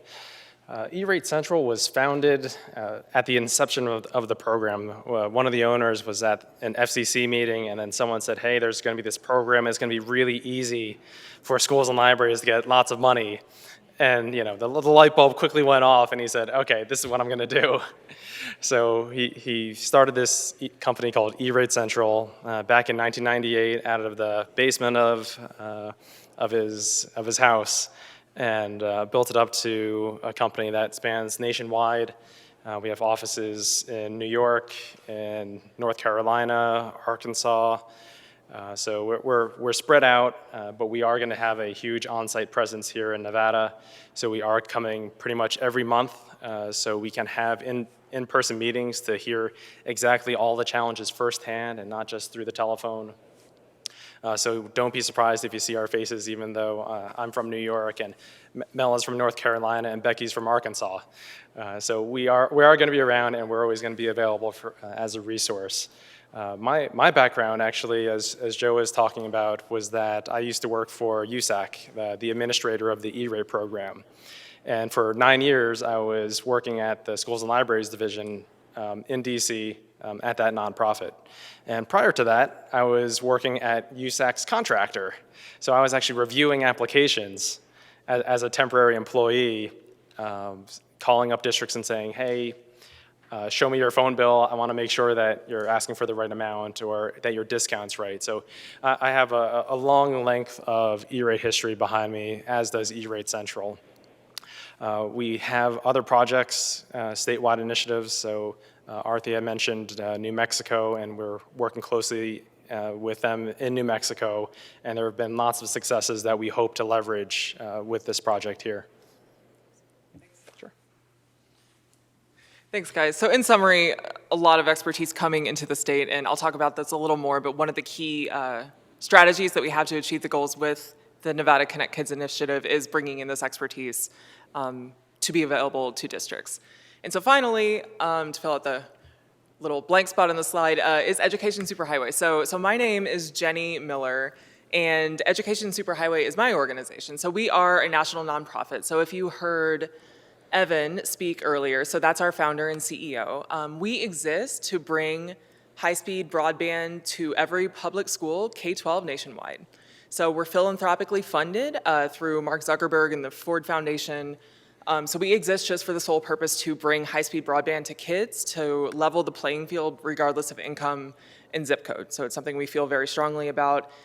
Again, it's philanthropically funded, so it's really an amazing mission, and I really love working here. So as I mentioned earlier, I've been working in Nevada for about a year and a half now with Brian back there and with JoJo, whom you heard a lot from earlier, and it's been really great. So that's kind of a little bit more in depth of whenever you hear, which you probably will in the next few years, about the Nevada Connect Kids initiative, that's more about the people that are behind it. So let's talk a little bit more about what are we trying to do with the Nevada Connect Kids initiative. So there's 4 key things. So firstly, we want to increase the amount of universal services funding that we apply for. So in particular, Eric, well, we have somebody from E-rate Central. So in particular, E-rate is the program through which these applications are going to be coming from. So Eric is going to go very into detail. Basically, I get the easy stuff, and then I'm going to kick it off to Eric for the second half, and he gets all the hard stuff. And he's going to go very into detail about E-rate, but that's one of our goals, is to just increase the amount that we apply for. The second key goal of this is to increase the percentage of funding requests we receive. So you don't get every dollar that you apply for. So kind of the strategy here is to kind of alter the way that we do apply and try to increase the amount that we're able to leverage. Thirdly, so this is the Connect Kids initiative, but this goal says to improve broadband and connectivity throughout Nevada, not just for students. So this has been alluded to again and again. This is a Governor's Broadband Summit, not just Broadband Students Summit. So we find that when we connect, say, a rural school, that has the effect of, say, connecting out that community. So that usually is a school, it becomes a community anchor institution. That has a positive feedback effect on the rest of the community, be it rural health care, be it, on just other community institutions, private homes, and so on and so forth. So again, positive feedback effect on the rest of the community. And then finally, the fourth goal is to have all schools in Nevada meeting the FCC connectivity standards, the minimum of which is 100 kilobits per second per student. This only happens when I'm presenting. Okay, so how are we going to do this? So we have 2 key goals to do this. So first one, we had a big win earlier this year. So the Nevada legislature passed a $2 million line item in the governor's budget, which is basically a state matching fund. So this is for new fiber construction. So basically that allows us to draw down more federal funding Brian mentioned this earlier, but that was a big win, and that's a big pot of money that we can have, and that's going to help districts a lot. For some of these districts, that's going to mean the difference between doing a fiber project and not, especially like an 80 or 70% district. So that's big. And then secondly, we're going to be able to provide one-on-one customized assistance to districts, and this is big for several reasons. So there are a lot of small districts here, and the range of experience with E-rate in this process can range from 25 years of a tech director. It can also be that this is the tech director's first year. This is a very complicated process, and providing a centralized resource from the state is a huge help to districts. That is a massive resource, and so giving them expertise at a statewide level is really a huge help. So that's going to be the other thing that we're going to be doing throughout the year. And also, as you've seen, these expertise, these experts that we're bringing in is also going to be a big help to the districts. Okay, so finally what we want to do before I pass it over to Eric is just kind of give you an idea of the step-by-step process through which we may help a district. So firstly, it starts out with just a phone call, right? So we get on the phone with the district. So usually this is the district tech director. So this is the person, I see some tech directors in here. So this is the person who is responsible for the district's network. So basically we just call them up and listen. So tell us about your network. Which schools are connected to fiber? Which schools are not on fiber? What do you like about your network? What do you hate about it? What are your pain points? What keeps you up at night? And in particular, we'd like to hear about what are your future upgrade plans for this district? And say, for example, a lot of districts are moving to a one-to-one plan, which means like one device for every student. So that has big implications for an upgrade, right? So they need about 800 kilobits per second per student in order to do a one-to-one program. So at the end of the day, we want to walk away after that first call having a really good understanding of this district's needs for the next 3 to 5 years, whatever they do there, whatever they want to do with their upgrades. Couple more comments about who needs to be on that initial call. Firstly, we love business managers. Usually these are the people who have the purchasing power in the districts. And usually if they're not on that call, the tech director just has to go ask them anyway. So it just is better if they're just in the room from the get-go. So that's always helpful. And then secondly, E-rate consultants. So often we get the question, how do you guys fit in with E-rate consultants?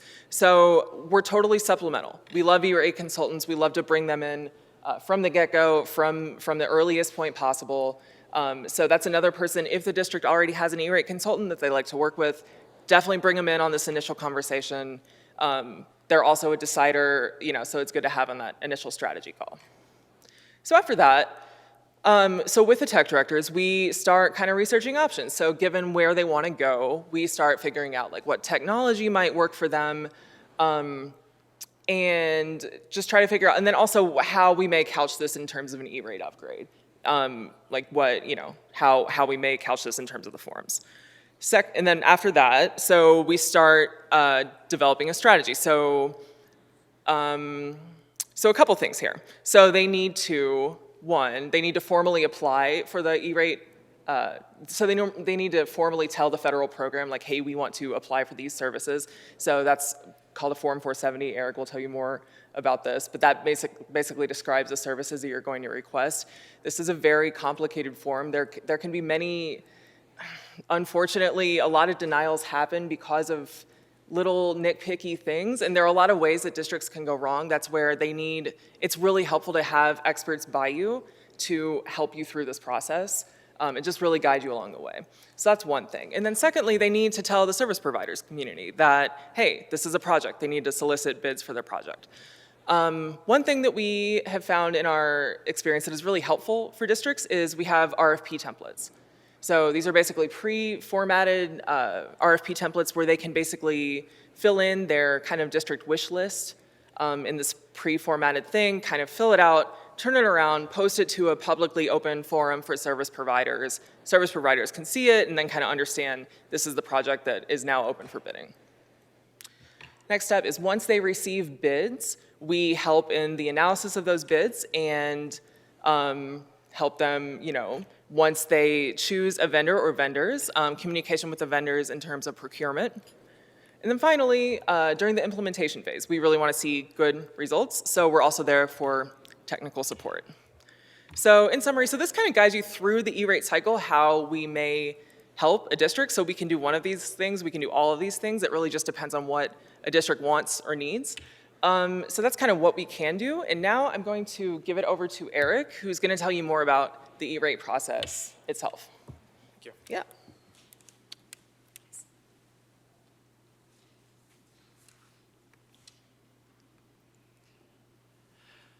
Okay, so E-rate, this is one of the components of the Universal Service Fund.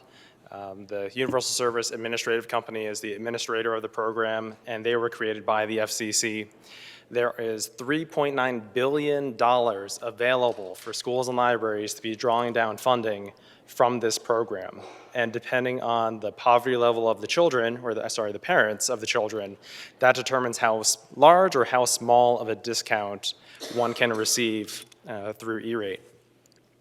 The maximum discount for services like internet access or telecommunications, wide area networks, is a 90% discount. And for hardware, for infrastructure, that's an 85% discount. So if you look on the left over here, it's broken out into two different categories. The first category is called Category 1. And this includes your internet access, your WAN links. So if you need to get a connection going from a school to a hub, or your middle school to your elementary school, this is where the funding would be coming from, something called Category 1. And there's no budget for that. You may have your own personal budgets, but in terms of what E-rate would fund, they're not going to cap it at, say, you have 50 students, therefore you're only going to get X amount of dollars. On the other hand, when we talk about Category 2 funding, this actually does have a funding cap. It's $150 per student, which is indexed to inflation. So it's a little over 157 or 156 right about now. But that money is there and available. But first, quick question. How many of you represent districts or schools or libraries? So we got about a third, maybe a little more, almost a half. And then how many of you represent service providers? Okay, and for those of you who did not raise your hand, can you yell out who you represent? Okay, DOE? Okay, fantastic, thank you. I just want to make sure I'm addressing the different points for the different points of view. So for the Category 2 funding, this is for the infrastructure within the actual schools or within the actual libraries. So this could be your routers, your switches, your Wi-Fi gear. So whether you have to have a wireless controller and the licenses to activate the different APs for the managed cloud, those are all considered eligible Category 2 funding. And that's something that is guaranteed funding so long as you follow the program rules. Now, Jenny mentioned this thing called the Form 470. And she said that it wasn't an easy form, but I mean, if you look at the form, it looks pretty easy. There are drop downs, and then you just enter some text. It is absolutely misleadingly difficult. And that's one of the things that we are going to be able to be here to help the districts and your consultants, if you have any, to getting through that process successfully.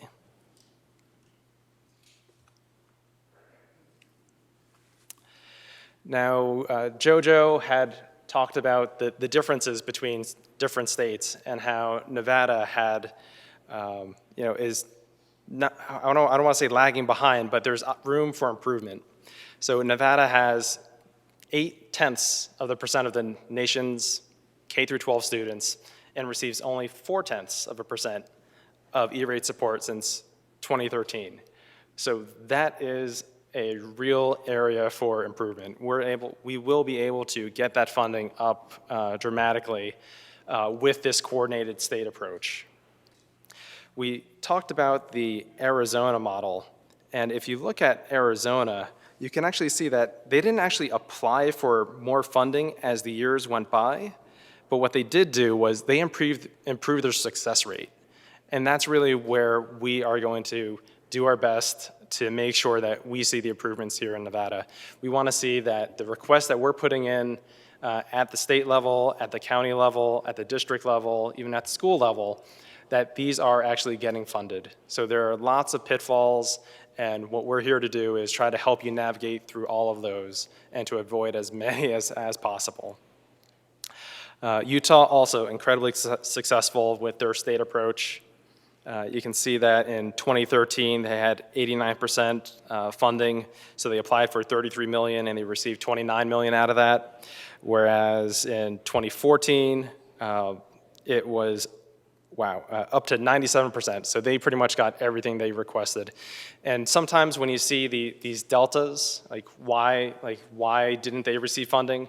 Some of it is because they didn't follow the rule. Some of it is because they decided not to do a project.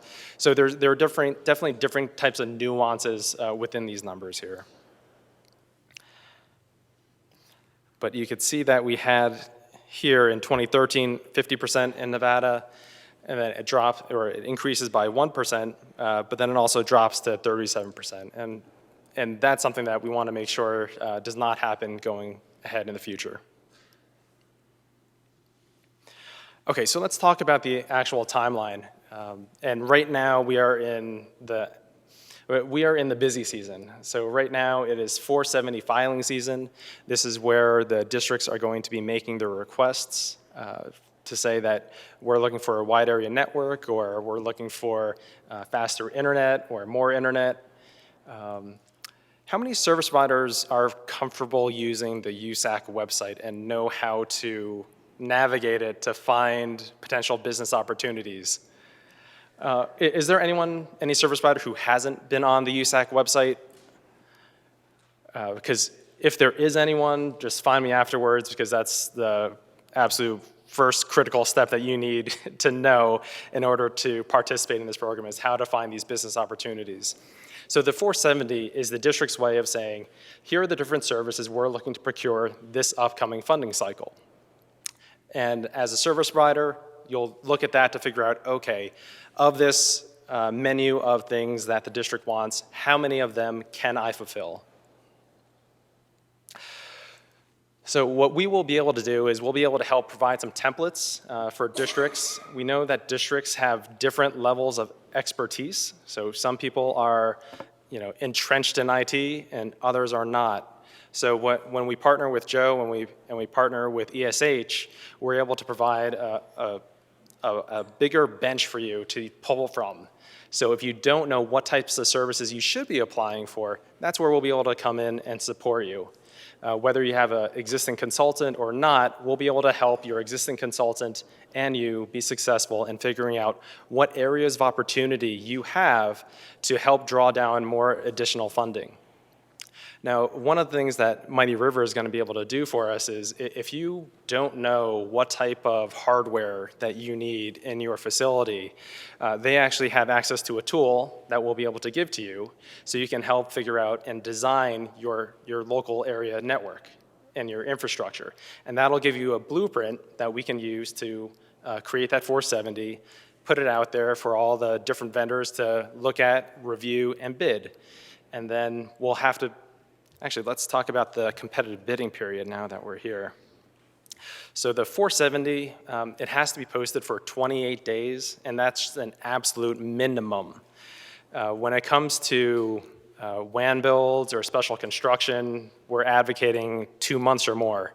So if there's anyone looking to do any kind of large projects, we definitely say that you want to start now. The E-rate funding window for the Form 471, and the 471 is where districts will actually apply for the money after they've signed contracts with vendors. The dates are somewhere between January and March for the time that districts can actually apply for that money.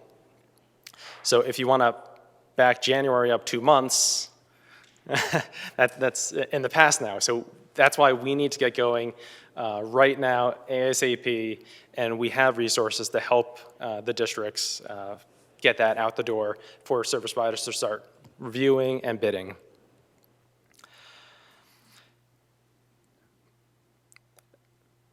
Selecting a winning vendor. This is something that USAC scrutinizes very, very carefully. One of the core parts of that review is that price of the eligible goods and services has to be the most heavily weighted factor. Now, the nuance here is that it just has to be the most heavily weighted factor. It doesn't have to be the only factor. So, so long as you have, let's say, price at 50%, you can have something at 49% and something at 1%. Price is still the most heavily weighted factor. Now, I don't advocate that for probably most of the procurements out there, but the key is that price has to be the most heavily weighted factor. So you can have a bid that comes in twice as much as the original bid, but depending on the way the points are structured, that more expensive bid can still win if they have other criteria that they excel at, past performance, references, any of those kinds of things would be, or compatibility with the existing infrastructure. All those components can be eligible ways of evaluating bids where the most expensive vendor can potentially still win. Now, as a reminder, for the service providers out there, E-rate does require you to provide something called the lowest corresponding price. And that means that because you know that E-rate is paying 80% or 90%, and the state may be kicking in another 10%, that doesn't mean you got to jack the prices up because you know that they're getting discounts. You still have to offer those same rates that you would any other customer in the same geographical or situation. All right, so when you select the winning bidder as a district, there are many different components that you want to be aware of, and we just talked about the fact that price has to be the most heavily weighted factor. Depending on the type of procurement that you're going to do, you may have to have additional competitive bidding reviews. For instance, if you're looking at a dark fiber build, or actually just even getting dark fiber, you have to do a comparison to lit fiber. USAC says that dark fiber is complicated, applicants may not totally grasp the complications and all the different factors that are associated with providing or provisioning your own network. So they're trying to enforce this comparison that evaluates dark fiber with lit fiber, the fully managed solution. So they want to know that if you're evaluating dark fiber, that you're including the cost of maintenance, you're including the cost of hardware components, so that when you have that full solution deployed, is that more cost effective than a lit fiber provider? So there are cases where districts will go out for a dark or a self-provisioned network, and then the lit provider comes down in price because they don't want to lose the business. So it's a balancing game of can the incumbents get to a price that is more cost effective than, say, someone doing a dark fiber build or self-construction. So every time that we go to a different rural area, we're looking to see, is there any kind of infrastructure that can already be leveraged, or is it going to be a totally new build? In which case, you won't necessarily have that direct comparison. But we will be able to provide that kind of cost analysis comparison to make sure that all the I's are dotted and the T's are crossed. The next step for E-rate would be signing that contract. The school board will have to sign off on this in 9 or 10 times out of 10, and that process can take a month, it could take 2 months, but that's why we encourage you to start early. I don't know how many districts have the ability to call special sessions just to sign a contract, but we definitely want to make sure that we're cognizant of the time that it takes to actually get the proper sign-offs. And then there's the Form 471. So this is where the district says, we signed our contracts, we're submitting this to USAC, and USAC, here is the amount of funding that we're going to be seeking this funding year. Here are the different providers, here are the different costs. So here's my WAN provider, here's my internet provider, I'm looking for switches, access points. This is where USAC knows what you are seeking and who is winning those bids.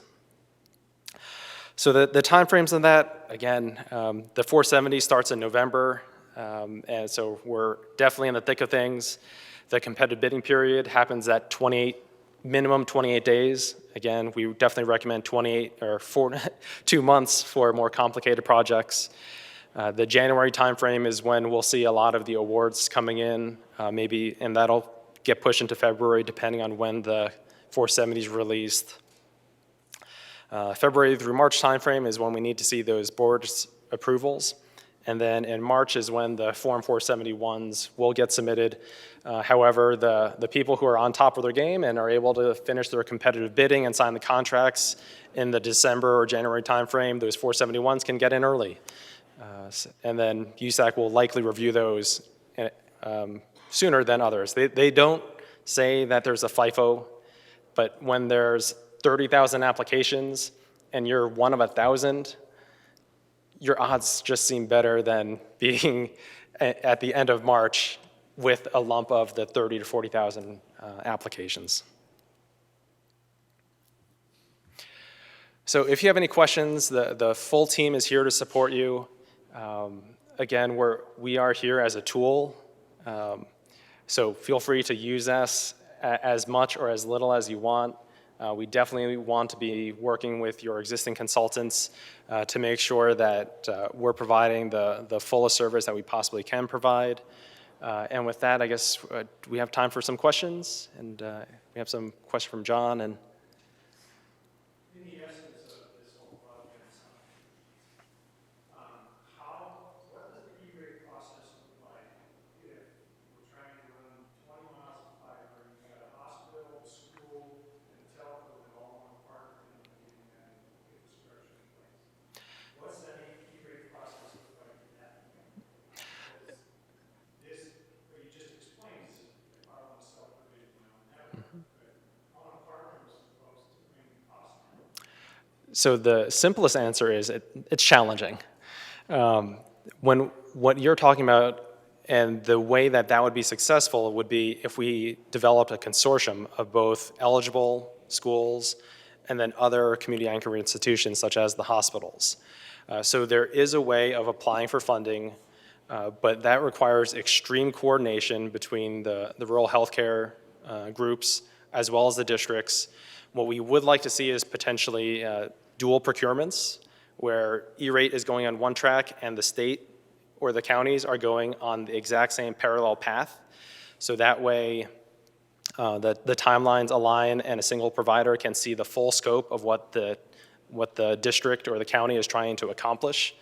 And so you don't have a segmented build with one vendor for just the schools and one vendor for the healthcares and other anchor institutions. But it's something that requires a lot of coordination and a lot of hand-holding handshaking. So to the extent that you have something in mind, we would want to make sure that all of the different vested parties come together as soon as possible, because the time frame to get this accomplished or at least on the E-rate cycle is very limited. I don't know if Joe or Jenny have any additional add-ons. If so, why don't you? The only other comment I would make about that is that it's very difficult to do it's impossible to do a self-provision proposal with a commercial provider involved. You cannot have a commercial provider as a member of the consortium on a self-provision network. It has to be only public entities and the district itself. So for self-provision, they can't. If you have a commercial provider involved, one of the things that we probably encourage you to explore would be to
USAC, because of its history, and this isn't anything derogatory, it's just because of its history, is going to want you to get more into the weeds of that. Does it take more time to pull a 144 count cable through a conduit if it's buried than it does to pull through a 12 count cable? If so, the service provider has to cost allocate that fund. Now, everybody who's built fiber is looking at me right now and laughing, but I'm trying to show you what USAC's going to ask you to do. Okay. Does it cost more? Do you have to get a bigger conduit other than 1.25 inches for a 144 count cable? Answer is most obviously no, but USAC's going to ask that question. If you're only asking for 12 count to be terminated for the eligible applicant, only ask for a 12 count termination panel, not a 144 count termination. Don't ask for more than 12 splices at each site. You're not going to get that funding. So you're going to have to go through all the things that we know about fiber building in detail as the provider and allocate out those things that are incremental, if that makes sense. But it's a huge opportunity and it's significant. These are the things that your team can help us with. Yes. Yeah, so also, in addition, if you look at the screen here, I can't really get the cursor, but if we go and have a connection going from Joe's head to Jenny's head, just put a straight line of fiber, and that's going to represent a high school and the elementary school. And going from Joe and Jenny's heads, we're going to go to Arthi, which is now a healthcare facility. That lateral has to be cost allocated out from the project. And that's where they'll say, if you had to put in extra handhold or some kind of different kind of conduit where that splices off, that other additional incremental charge is something that would have to be cost allocated out for at least the E-rate portion. Sure, we'll take.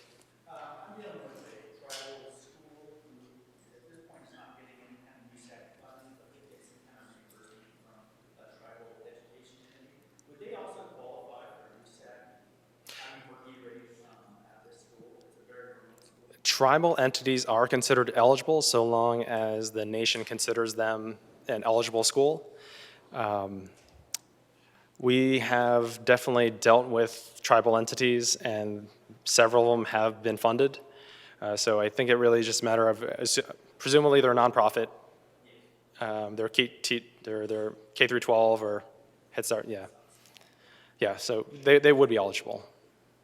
And no endowments over 50 million. So nothing about the funding from the tribal entity on the education side that interfered with the E-rate funding? It should not.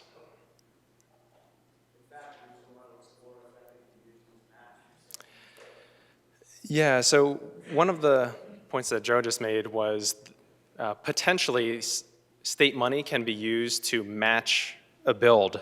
So if that school needed to get fiber and there was special construction, so digging, trenching, or hanging aerially, and there was dollar costs associated with that, the state could potentially match funding for that, which would be matched by USAC. So if they have a high poverty rate of, let's say, 90%, and they're eligible for a 90% discount, the state could put in 5%, and then the FCC and USAC would put in 5%, and therefore would actually be covered in totality by the fund and by the state. So that small school may be able to get, with zero out-of-pocket charges, fiber. There are certain federal tribal funds that also can be used to match the Michigan state. So that would be something that I think we want to explore as well. Federal subsidy we would see from just tribal funding. Yep. So when a school district is working with a private provider, you have to allocate the excess that the school district isn't using, is what I'm hearing. So if the school district is self-provisioning, are they limited to putting in used and useful quantity of fiber? That is a great question, and that one also is one of the ones where you can run into pitfalls really quickly. Yes, schools can put in extra fiber. It would have to sit and sit and sit some more if this is a self-provisioned network. It's going to be absurd to go in there and put in 12 fiber, right? But if they're going to put in 96, what are they going to do? It has to be allocated. When you're working with a private provider, are they later allowed to sell that, or are they later allowed to compete with fiber to fiber? Yeah, so in the self-provision route, USAC will almost instantly deny that funding request if they say that they're going to try to resell it.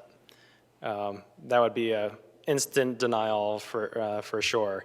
The other thing that gets really, let's say, annoying is that even though the district may own that fiber, they can't even trade it for other, like, they can't barter or trade with it for like maintenance costs, because there's a prohibition in the rules with E-rate that says that you can either sell nor resell or gain anything of value from E-rate funded services or products. So that really is a kneecapping kind of statement when it comes to something that will otherwise lay dormant. So in a rural, I can't imagine it's a situation where it's economically efficient for a school district to self-provision. Or am I missing something? Yeah, hence the partnership aspect, which can make that make more sense. But there will be some scenarios where vendors have no desire to provide a managed service. And those are typically some of the shorter runs that they're just not going to make money on. So putting down $200,000 to run just a couple streets away makes sense. I don't know if you have other examples.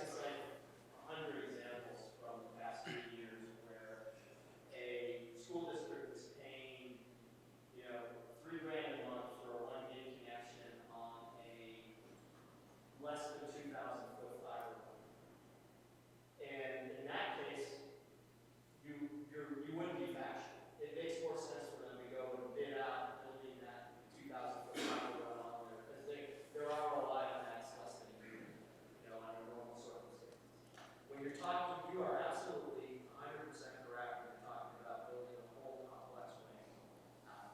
I would much rather, if I were giving you advice, I would much rather go at least our fiber route or at least lit fiber route and work the special construction side. But everything's situational, that's why we have to get into the details of everybody's situation, because we need to understand where those shortcomings are, where somebody's paying either it's a wireless run and they want to move to fiber, or if they're paying an exorbitant cost for a small amount of bandwidth. We've got to dig into the details. It's really hard to answer questions kind of at a high level in the aggregate here without looking at, what's Story doing, what's Douglas doing, what's Pershing doing. Because every district is different. So you need to understand everybody's situation and then kind of what's the appetite for the community to become involved. But in general, you're right, for rural lands, self-provisioning not only doesn't make sense for the district, but it doesn't make sense for the community. Yeah. So you've got category 1, category 2. If I run fiber between two schools, is that considered internal connections? Okay, so that's a good one. Are they on the same property? Are they on the same plot of land? I got an answer for you. You just may not like it.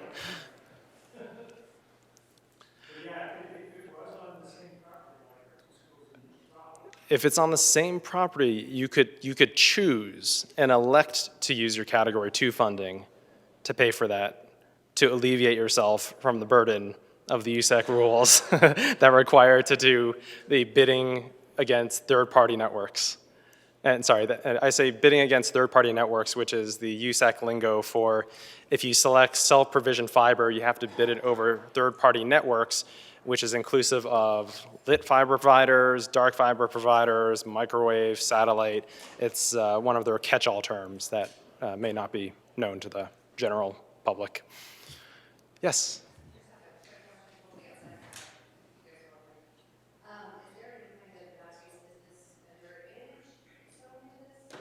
I'm sorry, say that one more time?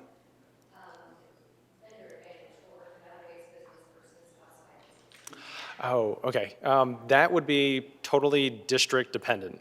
If a district wants a local vendor, they can position their competitive bid matrix to say, we favor in-state vendors or local expertise. So they can have a bias towards having a local vendor versus a national vendor who does not yet have a presence here. Yes?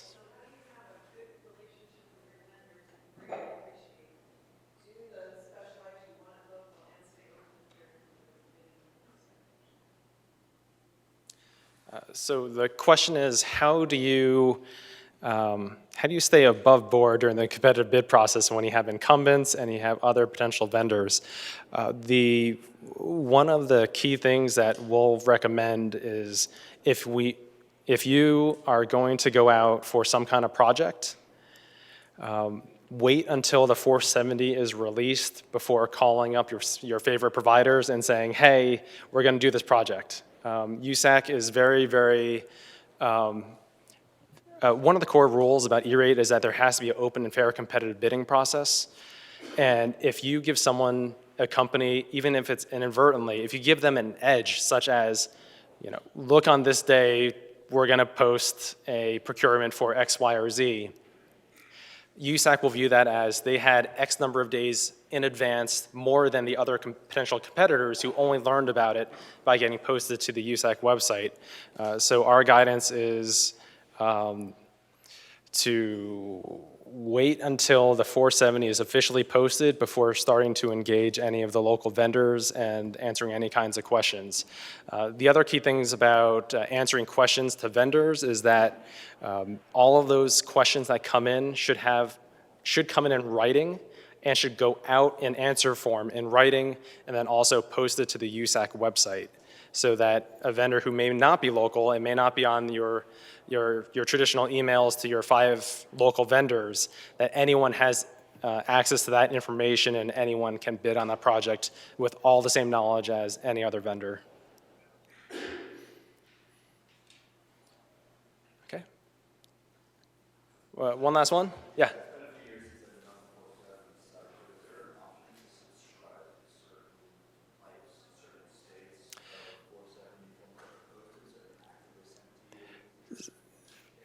So yes and no. So if you have an EPC account, which your company likely does, you can go to any of the different districts, and just like Facebook, you can follow them.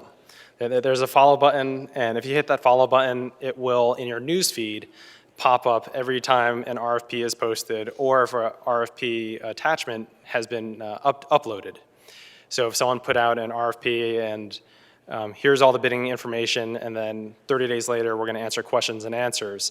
It's that RFP section is where the districts will be posting their answers to the questions. So then you would get something in your news feed that says an RFP has been posted or an RFP attachment amendment has been posted, and to review that. So that one, you have to be logged in. Otherwise, you would have to just go to the USAC tools and do a 470 download periodically to find the new business.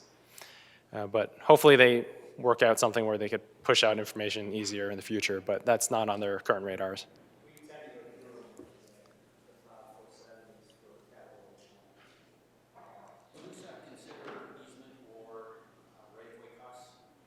Yes, so if they're built into the cost of the build, they can be considered eligible.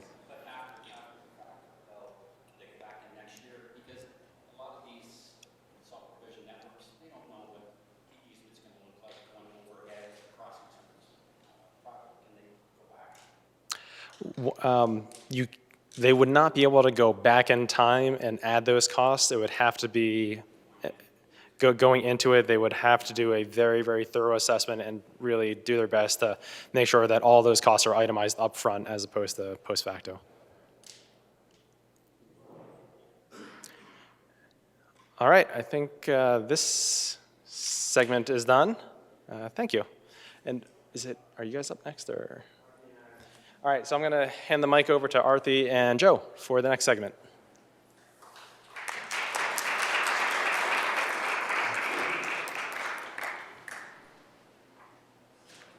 Sure. Let me see. Yeah. Do we have our presentation up, though? I don't think we do. Uh-oh. Do we have our... You can check the desktop. Let's see. That presentation that I had emailed to...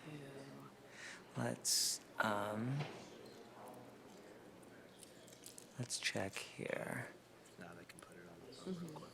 Do you see it there? I think it's this one, EB edits. Yep, there we go. Should be it. Yep, there we Does go. that look like? Perfect. And how do I project it? And how do I put it up there? Just, And then you can either use this or you can just use the Great. back and forth arrows. All right.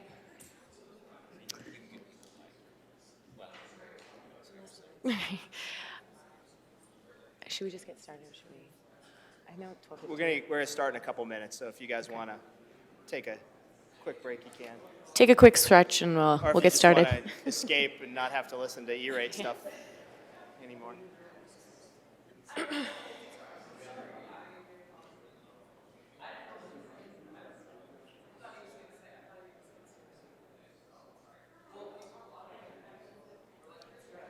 kind of fly through the intros. I'll fly through some of the intro stuff. I'll fly through mine too. We'll get, Because we we'll get answered to a the bunch meat. of questions. Yeah.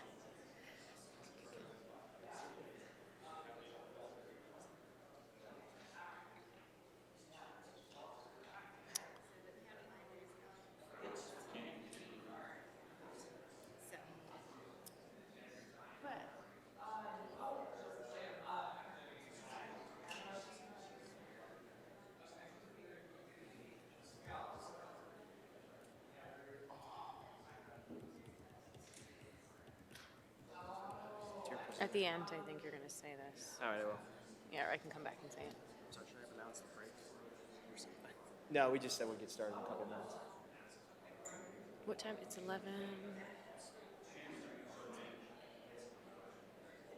We got a half hour, but we answered a lot of questions.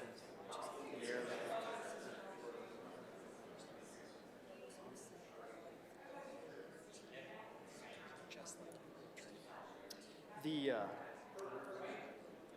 Dana wants to take us.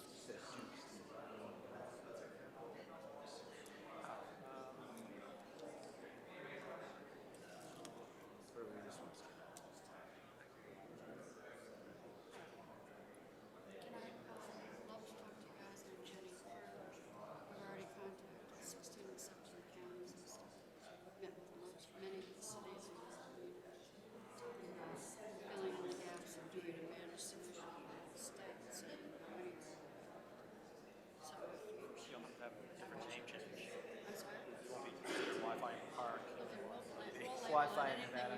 Wi-Fi everywhere. Let's, yeah.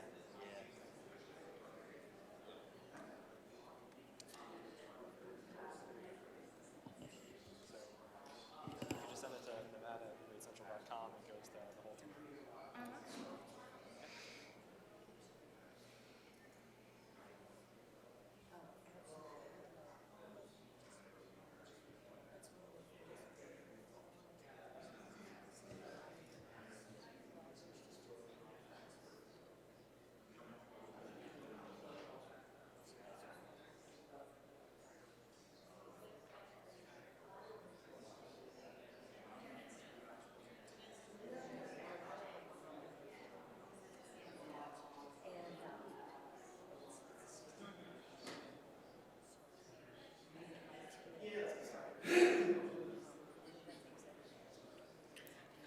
All right, we're going to get started here for this second session about E-rate Category 1 procurements. So if you are interested in learning about E-rate Category 1 in particular and kind of continue the conversation we just had with Eric and Jenny, you are in the right place. Great, so I will say Joe and I recently did this session via a national webinar. So if we mess up or just forget, you can watch our recorded links. Recorded twice now. All right, so we do want to start with introductions of who we are. We've already done this, so probably unnecessary. But again, my name is Arthi Bhatnagar. I'm a program manager at Education Superhighway. I work really closely with Jenny, the team at Education Superhighway. I've been working with Joe for about 3 years now. He's wonderful. And Joe, I don't know if you want to do a third introduction of yourself, or we can just. I think all right, I plenty. think let's go. Let's just move on. All right, so we do want to talk about E-rate Category 1 today in particular. As you can see here, it's really important to sort of understand some common filing errors that have happened. And we do want to talk about some templates that you can receive and guidance you can receive for filing your Form 470s and RFPs. Joe's going to go over some USAC terminology that's really important, as well as starting to prepare for the PIA process. So this stat here on the slide shows that in 2016, we found that more than 55% of applicants leveraging the new rules were denied E-rate funding, mostly due to pretty avoidable violations. So I know Eric was also showing the slide prior that was talking about E-rate funding that has been requested and received in Nevada, and oftentimes it is because of these filing errors that money is not actually received. So we hope that this year and the next year are a lot different for Nevada in particular, and that you do get the funding that you deserve for your schools and libraries. So this is the high-level agenda. We're gonna be talking about where to start with E-rate Category 1. I'll pass it off to Joe to talk about hints, tips, and tools for optimizing E-rate Category 1 procurements, and then how to take advantage of new E-rate fiber options. So when you are thinking about this, so if you are, I guess, show of hands, who has not begun the process for filing your Form 470 or RFP? All right, we have a few folks here.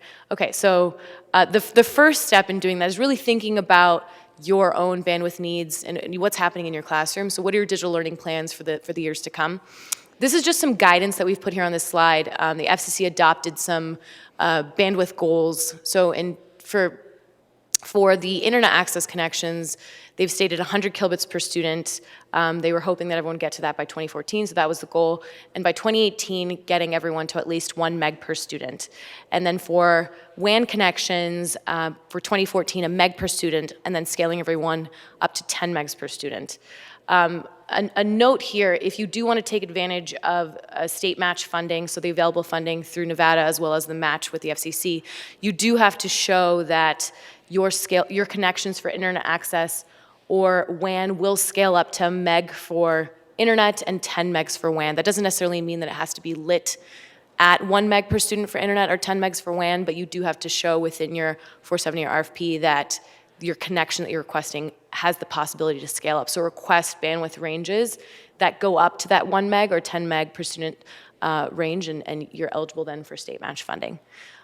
So really think about your bandwidth needs, your goals in particular, and think about your needs not just for this year. Oftentimes we talk with technology directors and they're like, well, we're good right now. And I'm like, that's excellent, but let's think about 3-5 years to come. There is, again, all of this funding available, and it's oftentimes for large projects that are not just for your monthly recurring costs for the coming months. It's for thinking about your costs, your needs for the many years to come. So think about 3 to 5 years down the line, how much bandwidth are you going to need, and start to think about those investments in those projects today. As Joe mentioned, or even Evan had mentioned earlier, that school districts that are using digital learning in the classroom are seeing bandwidth needs increase year to year, over about 50% year to year. Those bandwidth needs are increasing. So once you have the technology, you find more ways to use it. Everything's becoming more digital, as we know. There's more devices in the classroom. You're just going to need more. And this basically kind of shows the things you should think about when you are defining your specific bandwidth needs. So if you are, a moderate district and you have maybe 30% concurrent users, maybe you're doing browsing and online testing, maybe you're a one-to-one district that's doing light video collaboration in addition to browsing and online testing, and you have 50% concurrent users. You may be a media-rich district that is doing remote instruction in addition to all those things, you have 80% concurrent users. Again, just be critical about what is really happening in your classroom. The FCC adopted goals are wonderful, but it is important to think about the nuances of your classrooms in particular. So design based on your school district's digital learning plans, factor in concurrency, consider the impact of BYOD. You know, I'm sure all of you do monitor your networks and just kind of figure out what works for you. And again, we're here as resources if you do need support in thinking about how much bandwidth your school district in particular needs, given the number of users and the amount of digital learning you're doing today and what you plan to do. And then also consider your technology options. So Joe will go into a lot of this detail, so I won't touch on it a ton, but there are different types of fiber options. There's lit fiber, dark fiber, self-provisioned fiber.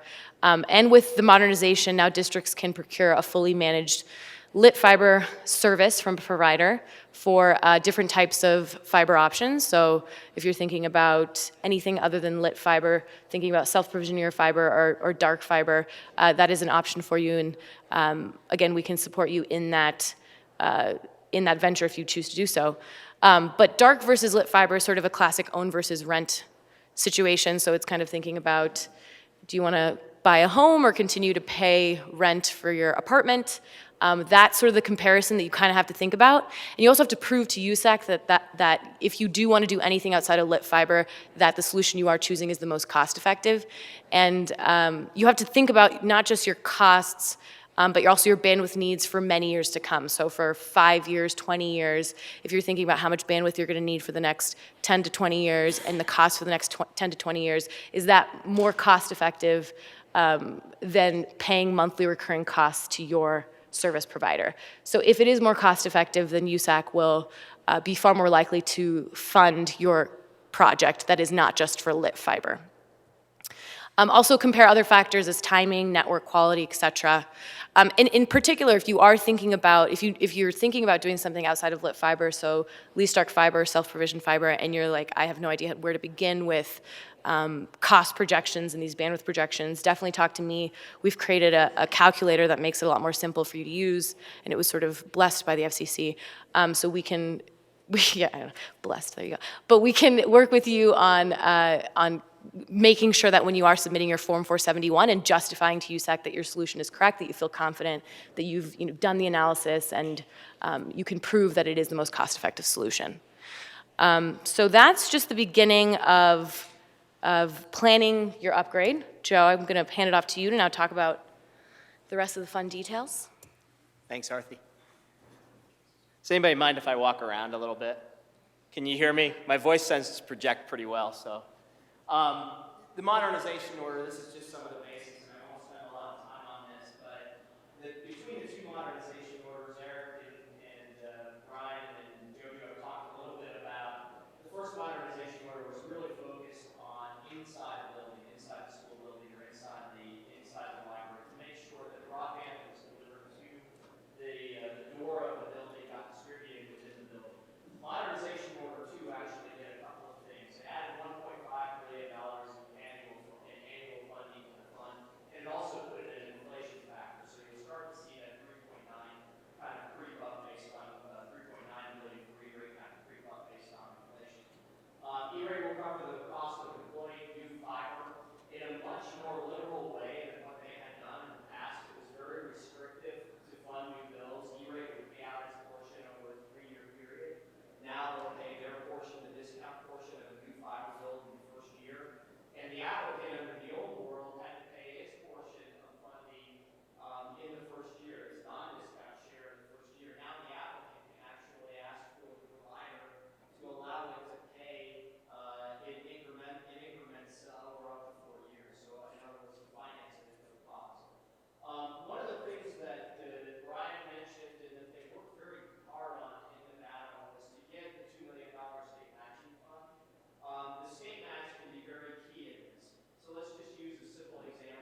construction cost for an 80% district has the opportunity to go completely away from the district's perspective.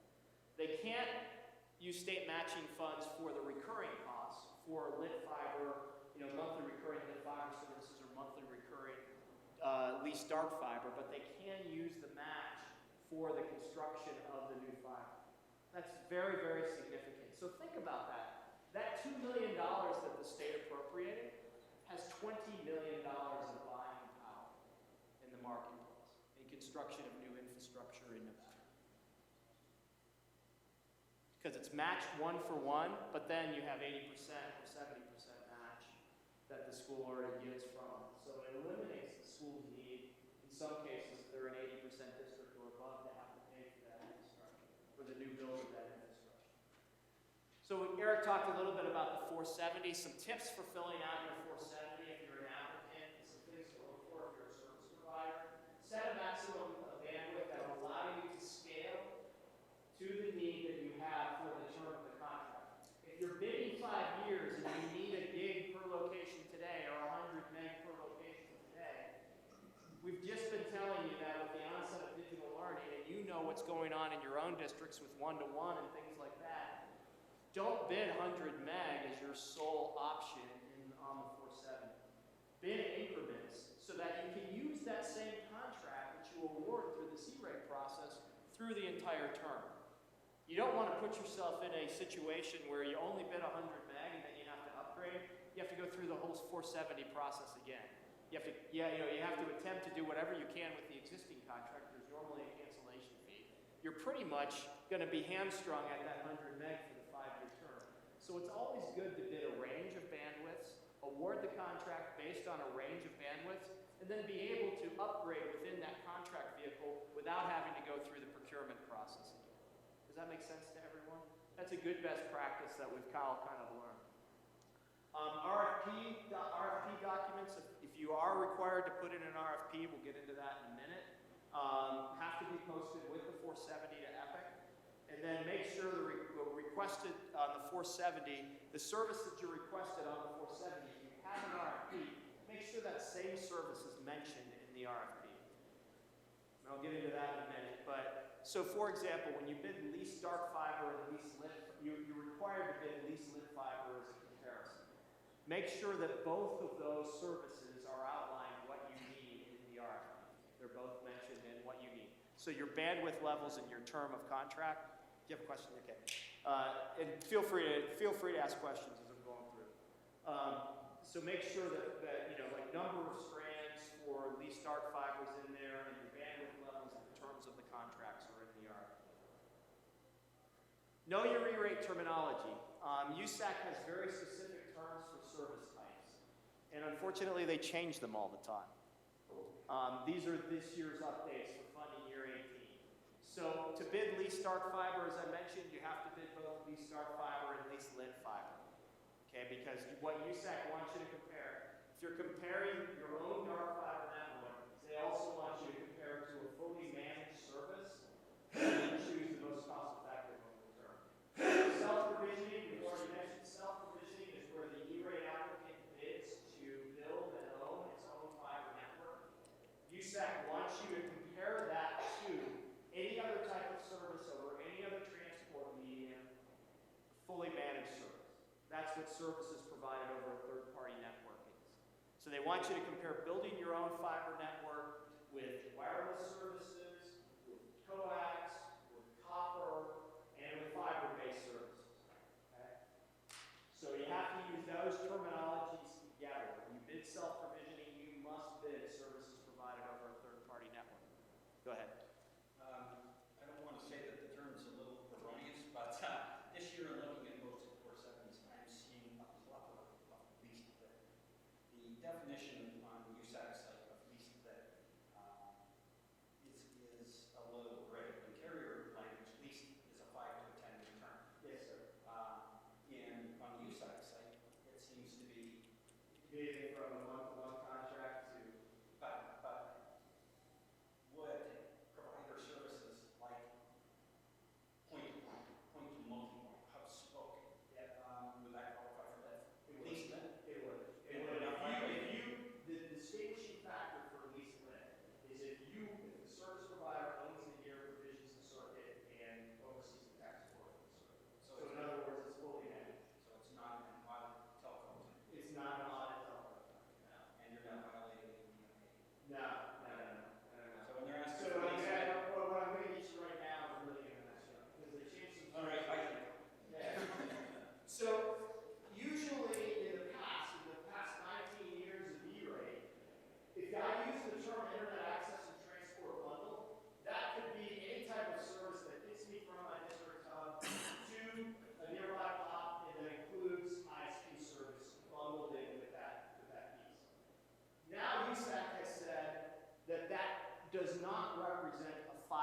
fiber-based service. So that term, internet access and transport bundle, is only for non-fiber services.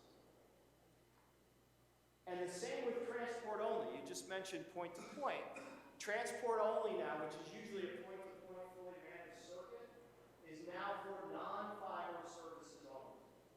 So if you want fiber-based bundle or fiber-based point-to-point service, and that's all you want to consider, the applicant must bid at least lit fiber, and they must, in the narrative, describe what they want in the service, whether they want a bundle and ISP service or whether it's just point-to-point transport. So let me be clear then. Yes. Managed internet access or internet access. Managed internet access can be a fiber connector. Managed internet access, if you're talking about, to be very specific, because they have another option called ISP, which is just buying ISP bandwidth. What I'm talking about is a bundled circuit where they're asking you, a library or a web school, they want you to bundle the services in one. If you only want to consider fiber-based for that bundled service, you would bid at least in fiber. And put in the narrative that I want a circuit, I want a point-to-point circuit that gets me to the nearby pop, and I want 50 meg of, or I want 50 meg or 200 meg of internet service, of ISP service on top. They do their best to make this complex. It's sure that a bunch of consultants in the school districts confused. And that's why the 55% rejection. It is. So here's a little chart, and these slides will be available, but here's a little chart of what to bid when. So as I just lit fiber, if you're just going point-to-point, that's a fully managed service. If it doesn't involve special construction, you just need the 470, and you only have to seek bids for lease lit fiber. For lit fiber with special construction, you don't need an RFP. We highly recommend that you have one though, because you want to describe at least the A and Z locations of that. And you only have to bid lease lit fiber. For lease dark fiber, you are not required by the FCC to attach an RFP, but EPIC won't let you move forward in the EPIC process of filing 470 unless you post an RFP for it. So while the FCC doesn't require an RFP for this service, you can't post a 470 without one.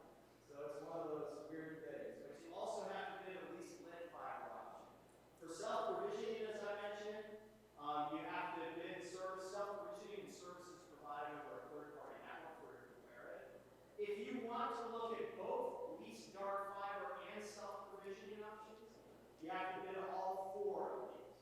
You have to bid self-provisioning, lease dark fiber, lease lit fiber, and services provided over a third-party network. Okay? And you're required to have an RFP if you want to look for self-provisioning or for lease dark fiber. And then finally, what we talked about earlier, bundled ISP and transport over fiber. That internet access and transport bundle and transport terms now are non-fiber-based services. So if you're an applicant and you only want to consider fiber-based point-to-point services or fiber-based bundled services now, you have to bid lease lit fiber. This one is causing a large amount of confusion. I go through the 470s every day. I mark the ones that I believe are in violation, and I'm sending them to to SECA right now, so the state E-rate coordinators are aware that I believe applicants are misfiling. Some key things for an RFP. For lease lit fiber internet or transport, bandwidth ranges and incremental pricing are important. Various contract lengths. I would love to see the difference between a 3 and a 5 and a 7-year contract if they're allowed by the state. How much impact does that have on price? I'm a big fan of putting in a service level agreement standard into my RFPs. Latency, jitter, packet loss, contention, throttling, uptime, all of those things listed in there. Gives the service provider a really good idea, A, that you know what you're talking about, and then B, that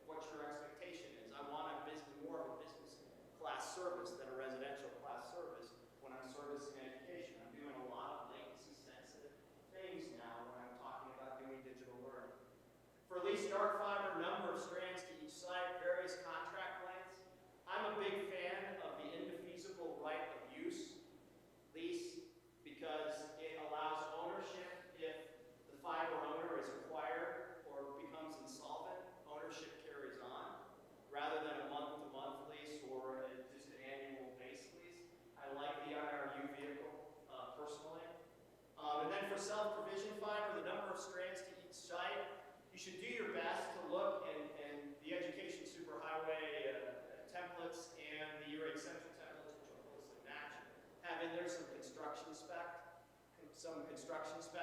Request detailed build information. For some reason, USAC decided that if I said I wanted fiber along a specific route for self-provisioning, that didn't meet the OR equivalent standard. So I can put into my RFP that here are some suggested routes and some suggested network topologies, but I have to allow the construction company or the service provider that responds to also provide me alternatives that might be more cost effective.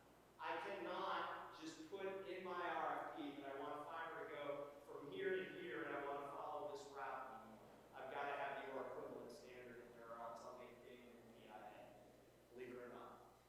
Fiber maintenance services and equipment. So know your E-rate terminology. Special construction, this one's pretty important. It's the construction of new network facilities, including all the permitting and ROW costs. It's design and engineering, project management. When I say construction, it's outside plant, procurement, all the outside plant procurement, and its installation of that outside plant. Design and engineering, again, would be the drawings, as-builts, things like that that have to come from this. And then finally, project management is to execute to make sure that the project gets done in the time frame. It does not include network equipment or services to maintain the fiber. Those have to be bid separately as Category 1 items, and they are not special construction. And you can start a project, if you were bidding a project right now and you were ready to award, even though the funding year doesn't start until July 1st of 18, you as the applicant, if you're confident in your procurement, could start the build on January 1st or authorize starting the build on January 1st.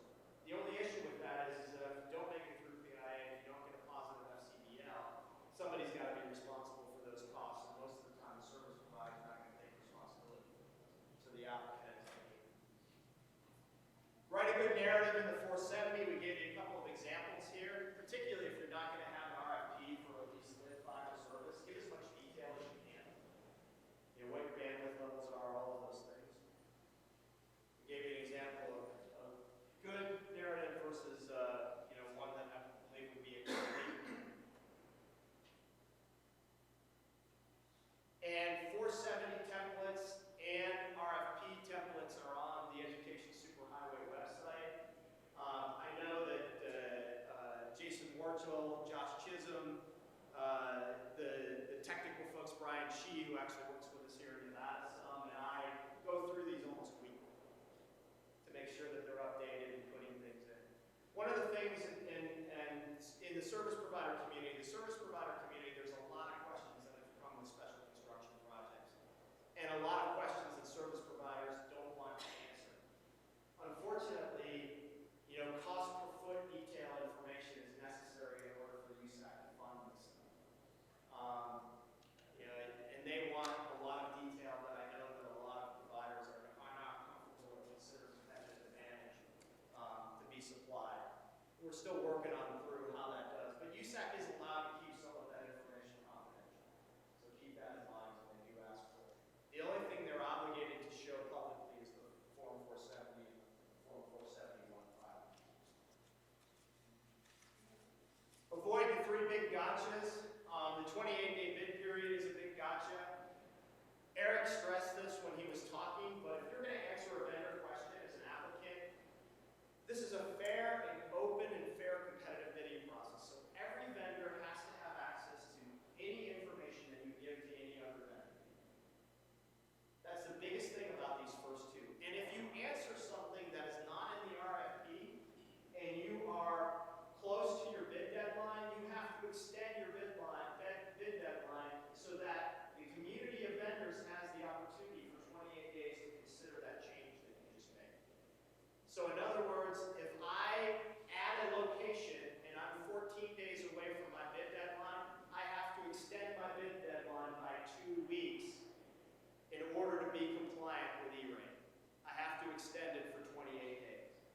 If I make a major, what USAC terms cardinal change in that process, I have to extend it so that there's 28 days to bid after I've made that change. Does that make sense to everyone? So that's the 28 days. It's not another 28 after the initial 28. No, it's not another 28, but it's if I issued a change on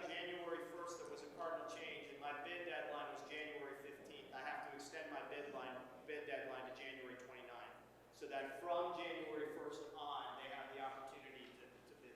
Okay? And bid evaluation must be consistent. Believe it or not, I saw applicants who put a bid matrix in their RFP and then didn't use it when they made their evaluation, evaluated on different criteria when they made their selection. Automatically not. So how to take advantage of the new E-rate fiber options. Strands and more strands, this is what, in essence, I just talked about. The opportunity, I think, for Nevada communities and service providers in Nevada is to work together now on leased dark fiber and leased lit fiber.